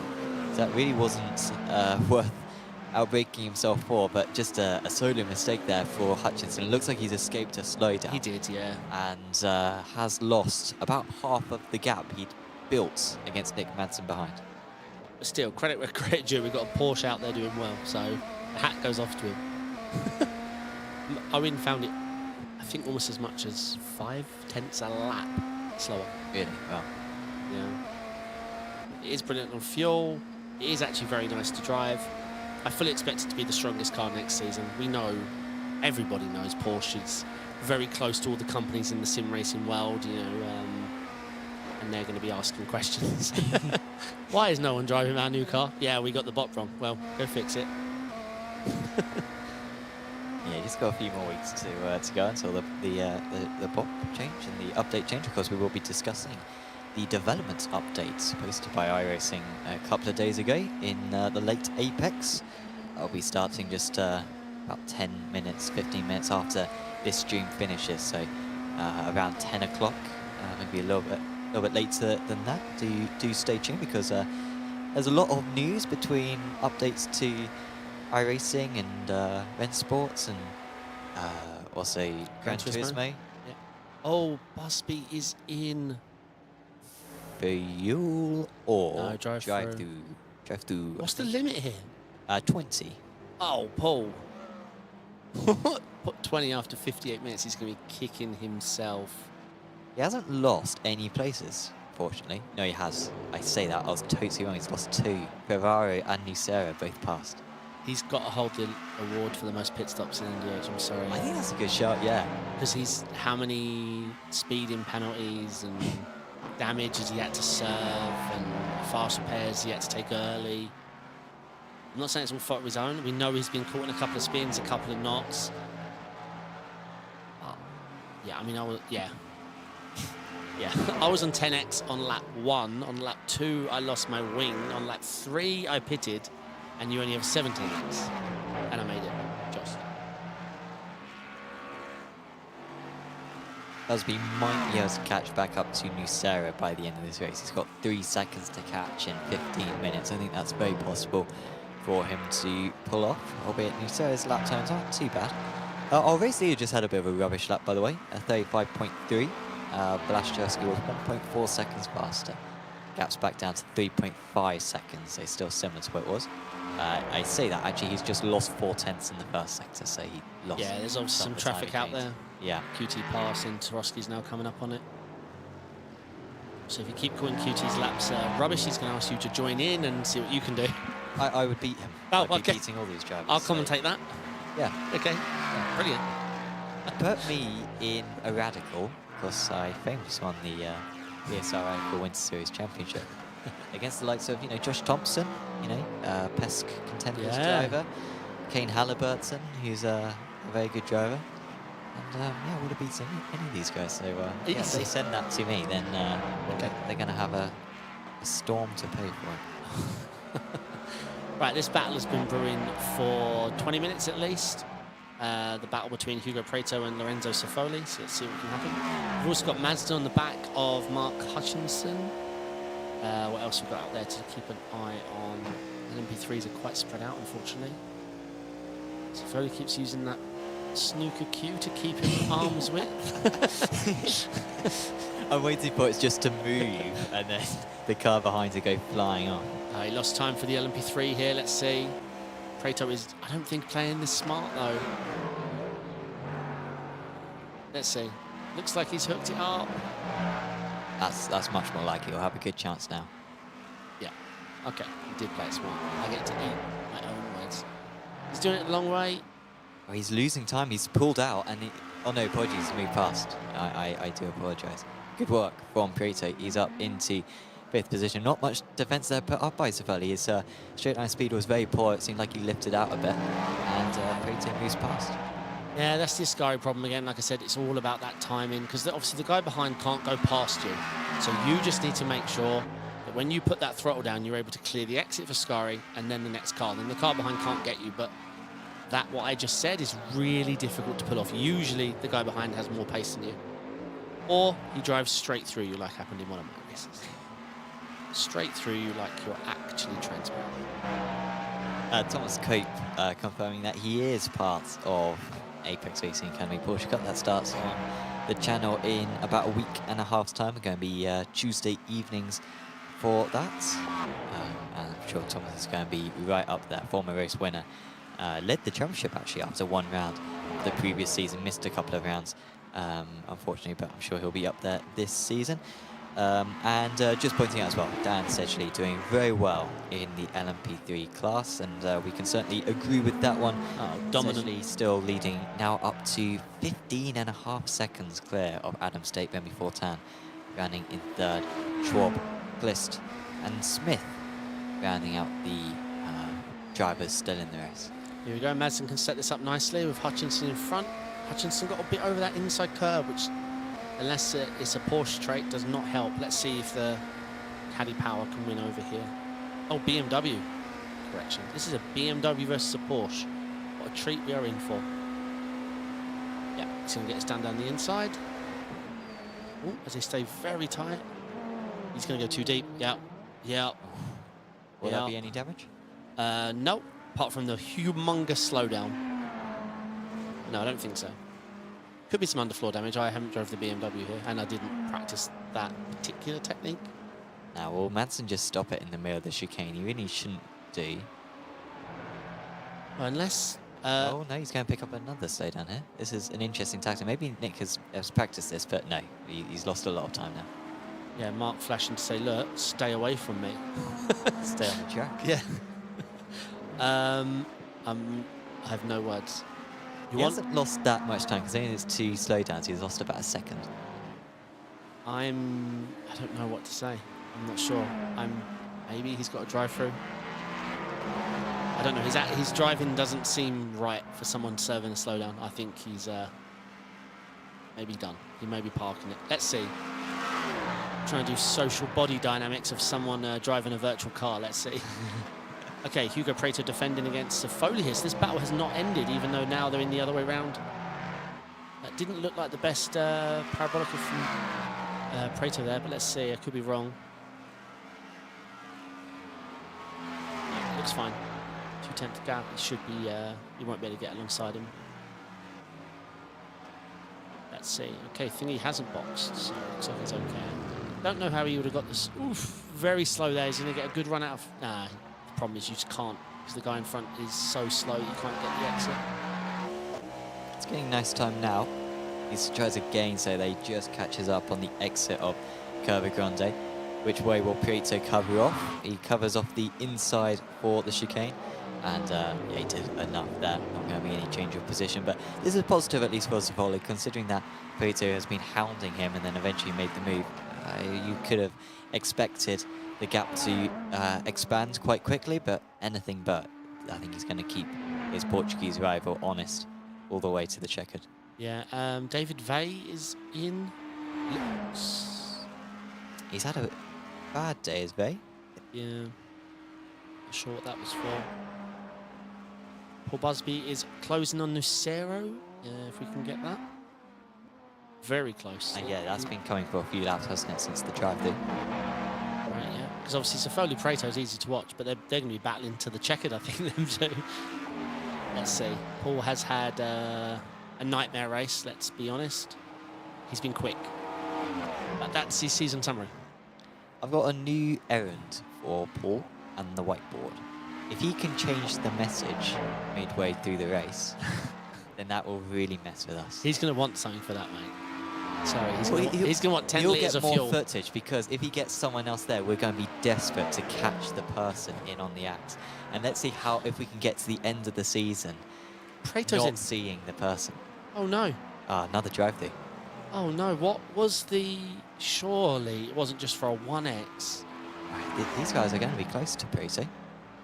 Bit to catch, but I think Busby's going to at least be able to pass Nucero here. Nucero realises that he's unlikely to be able to put up much of a fight, and that is absolutely true. Busby up to 11th place overall. He's got 3.5 seconds to catch up to Prieto, I think. So what's the limit? 20x? 20. 20, that's... You're strict. Because what, that's 3 more than an IMSA. IMSA's 45. Yeah. Ouch. But the longer the race goes on, the easier it is not to accumulate them, I like to think. Were you part of the Spa 24 when there were no. the 50 instant limit? I think it was the Aussies actually you were a victim of it, but yeah, they accidentally applied a 50 instant limit, I think, for Spa 24, back when we had the tricky off tracks as well. Ridiculous. And then I think they changed it for the European one, so that there was no unlimited off track. So you had like pro licensed drivers going down to D class because they were picking up so many instants. Yeah, was it Verstappen and Norris, right, in the team together? Blowing a rouge, yeah. just 1x, Yeah. every lap. Yeah. Yeah, I think one team got into the thousands. Oh, for sure. Easy. Yeah, and Easy. thinking, oh wow, it doesn't matter. No, it does matter. It's just not a limit. You come out the race, you've gained 10 I rating and lost 5.3 safety rating, taking you to D class. Yeah. Oh yeah, I remember that. A true iRacing fix. Let's just move the decimal point. 2020? Yeah, it must have been. Yeah. Yes, I think it went from. I don't think it was unlimited. I think it went from 50 to 5,000 or something. Something dumb like that. Oh, was it? Okay, yeah. I remember saying to do the decimal point. They were like, let's move the decimal point. I don't know, it was something they could do, or a factor of a number. They couldn't just change it because the sort of event had been created. So they did something, some hack. Right. But yeah, I think it went from like 50 to 5,000 or something dumb like that. Have you ever had a nightmare off-track race? You know, where nothing goes right? The only time where I've because genuinely I'm quite a big supporter of the off-track things. I know some people get very frustrated with it, but I do remember there was one race at Road Atlanta where I think on lap 1 I got a 2 or 4 X's on lap 1. I think I picked up a 1X on lap 2, and then got another 2, 4 X's on lap 3. And I was out of the race by the end of lap 3 despite doing genuinely nothing wrong. I just kept on being driven into. But like genuinely, that's been the only time I've ever felt sorts of unlucky when it comes to that stuff. And obviously back then, drive-throughs weren't a thing, and so you just got DQ'd at 17. These new drivers with 17, you know, they just can serve us a drive-through or whatever and be fine. Back then, that was it. You were out of the race. I had a nightmare race one, but not involving. Well, I was part of it, but our team, including Tony Kanan, Ruben Spraker, big team names. TK had to do a double stint at the end of Suzuka 10 while we were leading, top split. We handed him the car with a 1X for a drive-through left. Wow. He was not happy. He was like the least happy you could be. Here's the car, it's pitch black, we're leading. Oh, don't get an X, because we get a drive-through. Suzuka as well. He did, yeah. Wow. Of course he did. And that is why the man has won Indy 500. I didn't hear from him the following day. The day after, he was fine. It wasn't me direct, but I was the one giving him the talk. He was most angry at you. Oh, and we forgot to turn on endurance light package on. We was driving the Lambo, and we'd left the endurance light package off. Yeah. And that makes a huge deal. Oof. Cullen and Seagrave. Yep. It's good acceleration there for Cullen. He's ahead. But it is Seagrave who's been faster in recent laps, so I think this one might change round again. Yeah, let's see. What has happened to Daniel Craft today? Have we actually seen him a lot in the Acura? I can't say he's had much TV time, and he's running, well, out of it. I'm hearing a producer say he was caught in that instant before the start. Yes. That was horrible. That was a shame. Yeah, lots of stuff. Lots of stuff is happening. He had a very short, so he's had to take 2 pit stops. Yeah. So yeah, I was just looking at his last pit stop and I was thinking, hang on, he's going to get to the end of the race. But no, he took a little bit of fuel due to taking repairs early on and then had to pit a second time. So yeah, he is very distant. You know, Costa, I think, quickly taking a pit stop as well. He has actually fallen behind Daniel Craft because of that. David Vey will still be just short. And we have got 2 more laps of this race. We're going to miss out. Well, we're going to make that second lap by about 30 seconds, which shouldn't cause too many issues for drivers. I think they would have been anticipating this 2 laps to go. Martin now 4.9 seconds. I just say that's actually ticked over to 5.3 seconds between Martin and Turushki. Is QT a streamer? Question. I don't think so. Because that's a nice looking setup. Yeah, because I mean, 100% of the ESL drivers who do this for a living, not streaming, but need to look presentable. QT kicks their ass. Yeah. I think that might be a new rig as well for him. He's usually got a Formula rig, I think. Whereas that looks a bit more like a GT rig. He's a bit more upright. Does, yeah. Yeah, it looks great. Nice camera angle, nice camera. He's got the mic. Yeah. Need to watch my back. All right, Tarowski's falling back a little bit now, 5.5 seconds, but that's a falling back. 5.5 off QT, and winning Pro-Am and P2 in Pro is a humongous achievement. And Aaron's been fast all race, and yeah, he's got 20 seconds on him. Well, yeah, Troshki, some very weak first 2 sectors on this lap, and then he set a personal best 3rd sector. So, yeah, he's a bit unpredictable at the moment. Is Balash? But this will, I think this might put him up into 2nd place in the overall points actually for Balash. I feel for Paul, but and he's a friend, but obviously he puts himself in this position every week, and it's unfortunate to say, because we always say the same thing. He has the pace. He had the drive-through today, didn't he? That's really been the only setback, I want to say. No, he had the spin. Out of 2. Okay. No, Andy had the one in the 2nd chicane as well. He I tried to get the move done. Yeah, chicane, and the guy was still there. I think that was on Prato. Yeah. Nucera, by the way, I think just getting past Cullen. I think he was already ahead of Cullen, but I think Cullen may have tried to fight back. And Nucera being able to retaliate against that one. So Nucera still in P4 out of the abs, and currently... yeah, it looks like this will be the battle to watch. Mazden and Hutchinson. Josh, 2nd or 1.2 back, but if they fight, Josh will be back in it. Ooh, Hutchinson's looking a bit steep, and the LMP3 is going to be very generous there. What the hell? No, this isn't so unrealistic. These are AIs. Damn, you found our weakness. Only Marteau is a real man, and must be with this whiteboard. Yeah. Marteau is leading, and he's going around the final corner. He's going to extend his championship lead, and it's going to be another win at Monza to go with his win back in the Endurance Championship as well earlier on this season. He's delighted with it. It was a long 75 minutes for him to survive, and he's done it. Yeah. He gets another 50 points to his points tally, and it's another race win for him this season, ahead of Turoshki, who wins out of the LMDH AMS. Dan Sedgley wins out of the LMP3s, and he has got 1.5 hands on that championship winning trophy. He has been immense tonight, as he has been for most of the season. The only other battle going on, I think, was probably that Hutchinson-Madsen one, but I don't think it's particularly close. Wilson is catching up to them in the closing stages, and Wilson might actually be able to catch up to Madsen with a three-corner sky. I wonder if Madsen's run out of fuel or something.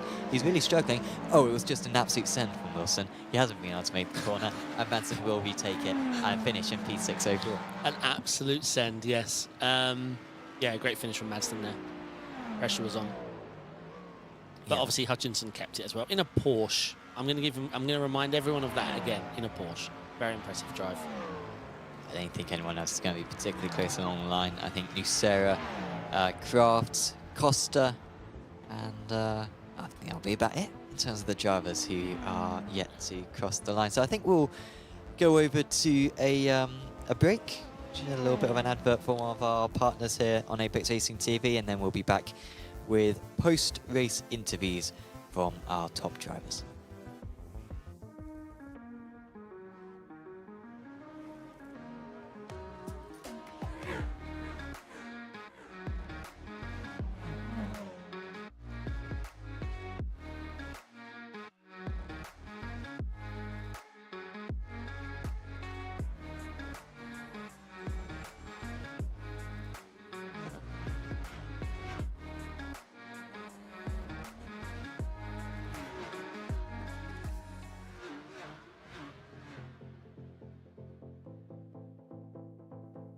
Welcome back to the Apex Racing TV esports studio. That was our final 75-minute race of the season. I think a little bit better than the one that we saw back at Le Mans as well. I think just quality driving. I think that's maybe, at least from our front runners in each class, the highest quality driving we've seen this season, because our top 3 in each class, it never looked like they were going to come anywhere near a mistake. Yeah, for sure. The pressure was on. We saw everyone, well, apart from the class of each field, avoid the mistakes, but the overtakes we saw had to be well executed. We saw overtakes that were not well executed. It had everything. It didn't look like the multi-class aspect of it caused much of an issue, apart from a few mistimed overtakes in Ascari. Yeah, some high-quality racing, and the cream rose to the top, I think, in every class there, with QT, Tarosky, and Sedgley there. So GGs to each of them. Let's have a look at the final results then from the race. And, well, our top 2 on the grid ended up being top 2 on track as well. Marto ahead of Turushki. It was always close between the 2 of them, but Turushki never close enough for an overtake. Smith in a bit of a quiet in the end, 3rd place, but he had to make a fair few moves in the early stage, and it was a very comfortable 3rd place as well. Good pace for Aaron. Then Zafoli, Hutchinson, Madsen, Wilson, Favari, Create and Busby rounding out the top 10. Behind him, Nucero, Seagrey, Cullen, Van Helden, Kraft, Costa, Vey, Diaz Silva, and that was the top of the LMDHs. In the LMP3s was Sedgley ahead of State and Fortin. Schwab was in a 4th position ahead of Clist, Kevin Smith, and yeah, everyone else having issues. To be fair, not many drivers having issues. Bento retiring from the race, Loy retiring from the race, and Saul and Copeland, unfortunately, not able to take the starts. We should have an opportunity to have a chat with a couple of our drivers, and I think the first man who we're going to have a chat with is going to be Belash Turushki, who joins us now in the commentary. And, well, Belash, congratulations. It's another race win in the amateurs for yourself. Looked like quite a intense battle between yourself and QT.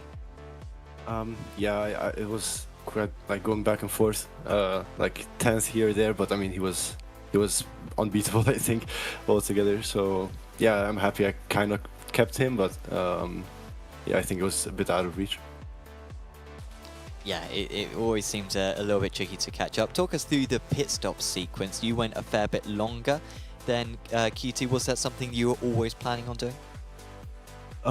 No, I reckon he pitted early because there was some LMP3 traffic in front, and I think he did the right choice because by the time I got through, I think I lost like 2 seconds, and that would have come in handy after.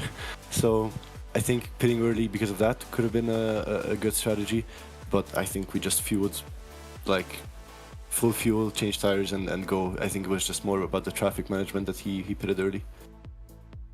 I mean, with the results that you've had this season, you're a long way clear in the amateur championship. That must take the pressure off, right? In the final couple of rounds, surely the only thing you're aiming for now is an overall race victory, right?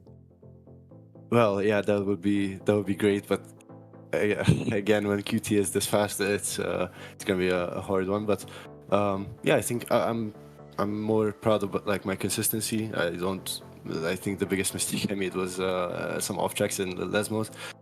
So yeah, it was quite, I mean, easy in some ways, but still challenging.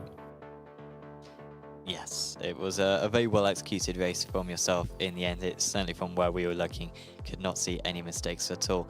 Congratulations on the result. And what, is there anyone you'd like to go shout out to?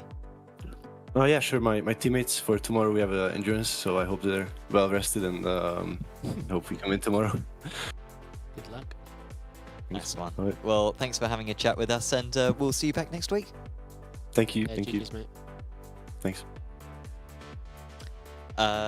Do not look Behind the curtain. here. Nothing to see. Just close your eyes and imagine it's all going well. Who would you like to have a chat with? Who we got?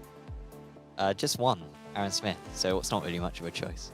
I will pick Aaron Smith. Well, you could have a choice not to pick him. No, I will pick Aaron Smith. Oh yeah, I got drag permissions now. We're yeah. bringing Aaron in voice. Aaron, can you hear me there? I can, yes. Yeah, GG's in the result, mate. Is that P3 overall? Obviously second in class. How do you think the race went? Yeah, was a pretty good race from my perspective. P5 start was not amazing. Probably could have done a better qualifying, but got blocked by Paul on the last corner, so just had to get on with it. I got a slowdown on lap 1, which obviously is really, really fun. And that dropped me to, I think, like P9, P10. And I just played the patient game. At that point, I just saved fuel, saved tyres. Just wanted to play the waiting game, and Monza's always chaotic. So the guys ahead of me were just fighting and killing each other. So I just overtook guys where I could, was patient with LMP3s mostly. And yeah, just took advantage of everything and was P3 before my pit stop. And after the first pit stop, nothing really happened for me. So yeah, I'd say it's a pretty good result. Yeah, your fuel was on point. It's something I always keep an eye on, like people's fuel saving and fuel. When you was 2 seconds quicker than Tarowski in the pits, and on average you was pound for pound one of the fastest on pit stop time, which means you was managing your fuel really well. And traffic. How was the LMP3s in the Ascari section? I mean, we can see the broadcast, but getting a differential of the speed, it's difficult to judge. How does it compare to, say, the GT3s from IMSA, etc.? Honestly, it's weird because you'd expect the LMP3s to feel a lot faster when you're overtaking them, but through places like Ascari, they're just as bad as the GT3s, honestly, because that's what I thought. They brake a lot earlier than you. They're, nowhere near as fast. So I think I was in a call with Marteau pretty much the entire time. And yeah, me and him were both getting a bit unlucky on that first stint with getting P3s in Ascari. And he was obviously getting quite annoyed, but yeah, it was pretty bad, the traffic, but the second stint I got fairly lucky with LMP3s, so yeah, it was pretty bad, and I'd say around the same as GT3s. All right, and no damage on the car? You managed to stay out of everything? It looked pretty clean on your side? Yeah, I don't think I collided with anyone at all that entire race, which is pretty amazing considering it's Monza. I think I only made one mistake. I don't know if you guys caught it on the broadcast where P3 was on the inside of turn 1 and I just missed my braking point and went straight off into turn 1. But that was the only mistake I made, was just fairly consistent. I think pretty much all of my lap times on that second stint were within a tenth of each other. So yeah, it was really, really consistent from me. The car felt pretty good. And yeah, got a pretty good result, and I'll take a P3. Excellent. Now you can go do some IMSA officials with that pace and get your iRacing up to 5k. Easy. Yeah, here's hoping. Yeah, thank you very much for chatting with us, and yeah, congratulations again on second in LMDH Pro. And yeah, is anyone like to give a shout out before you go? Marteau, we just had a laugh pretty much the entire race. It was fairly boring towards the end, so we were just, making whatever time we could at the end, and it was an absolute laugh. Everyone at Apex, of course, for running the league, doing Apex TV. Always fun to do these leagues and to watch the broadcast back, so you guys do an amazing job. And yeah, just thank you guys, and we'll see you again next week. Yeah, thank you. Cheers, Aaron. All the best. Cheers, mate. You too, Ben. Thanks. And Smith there. We've got a little interview waiting, and I'm not sure who it is, and it might not. We think it might be to do with the Radical I can see the series. whole name, and it's not a driver. How can you see that? Why can't I see that? That's shocking. I'll teach you. Thank you. Well, on that, seeing that it's not someone related to us, that's pretty much rounds us off then for this evening. Thank you for tuning in. We do have the late Apex coming up in a few minutes time, so keep tuned. Should be about 15 minutes until that goes live, so do keep tuned in for that. Of course, iRacing updates and updates for Gran Turismo as well, and Rennsport. Maybe even some ACC news as well, so do check out that. Should be a very good week of racing. Of course, we will also talk about Apex's efforts in ESL R1 after a very successful night of racing for us. But yeah, of course, thanks to our sponsors, Apex Racing Academy, to Apex Racing Simulators, to VRS, to SDK Gaming. So if you've enjoyed this video, please do leave a like on it and subscribe to the channel. Check out our social media platforms as well. That's Apex Racing League and Apex Racing TV on Instagram, Facebook, Twitter and TikTok. But for now, from myself, Sam Fitzpatrick, and from David Sampson, we will say goodbye, and we'll see you back for the penultimate round of the championship next week. See you then. See you.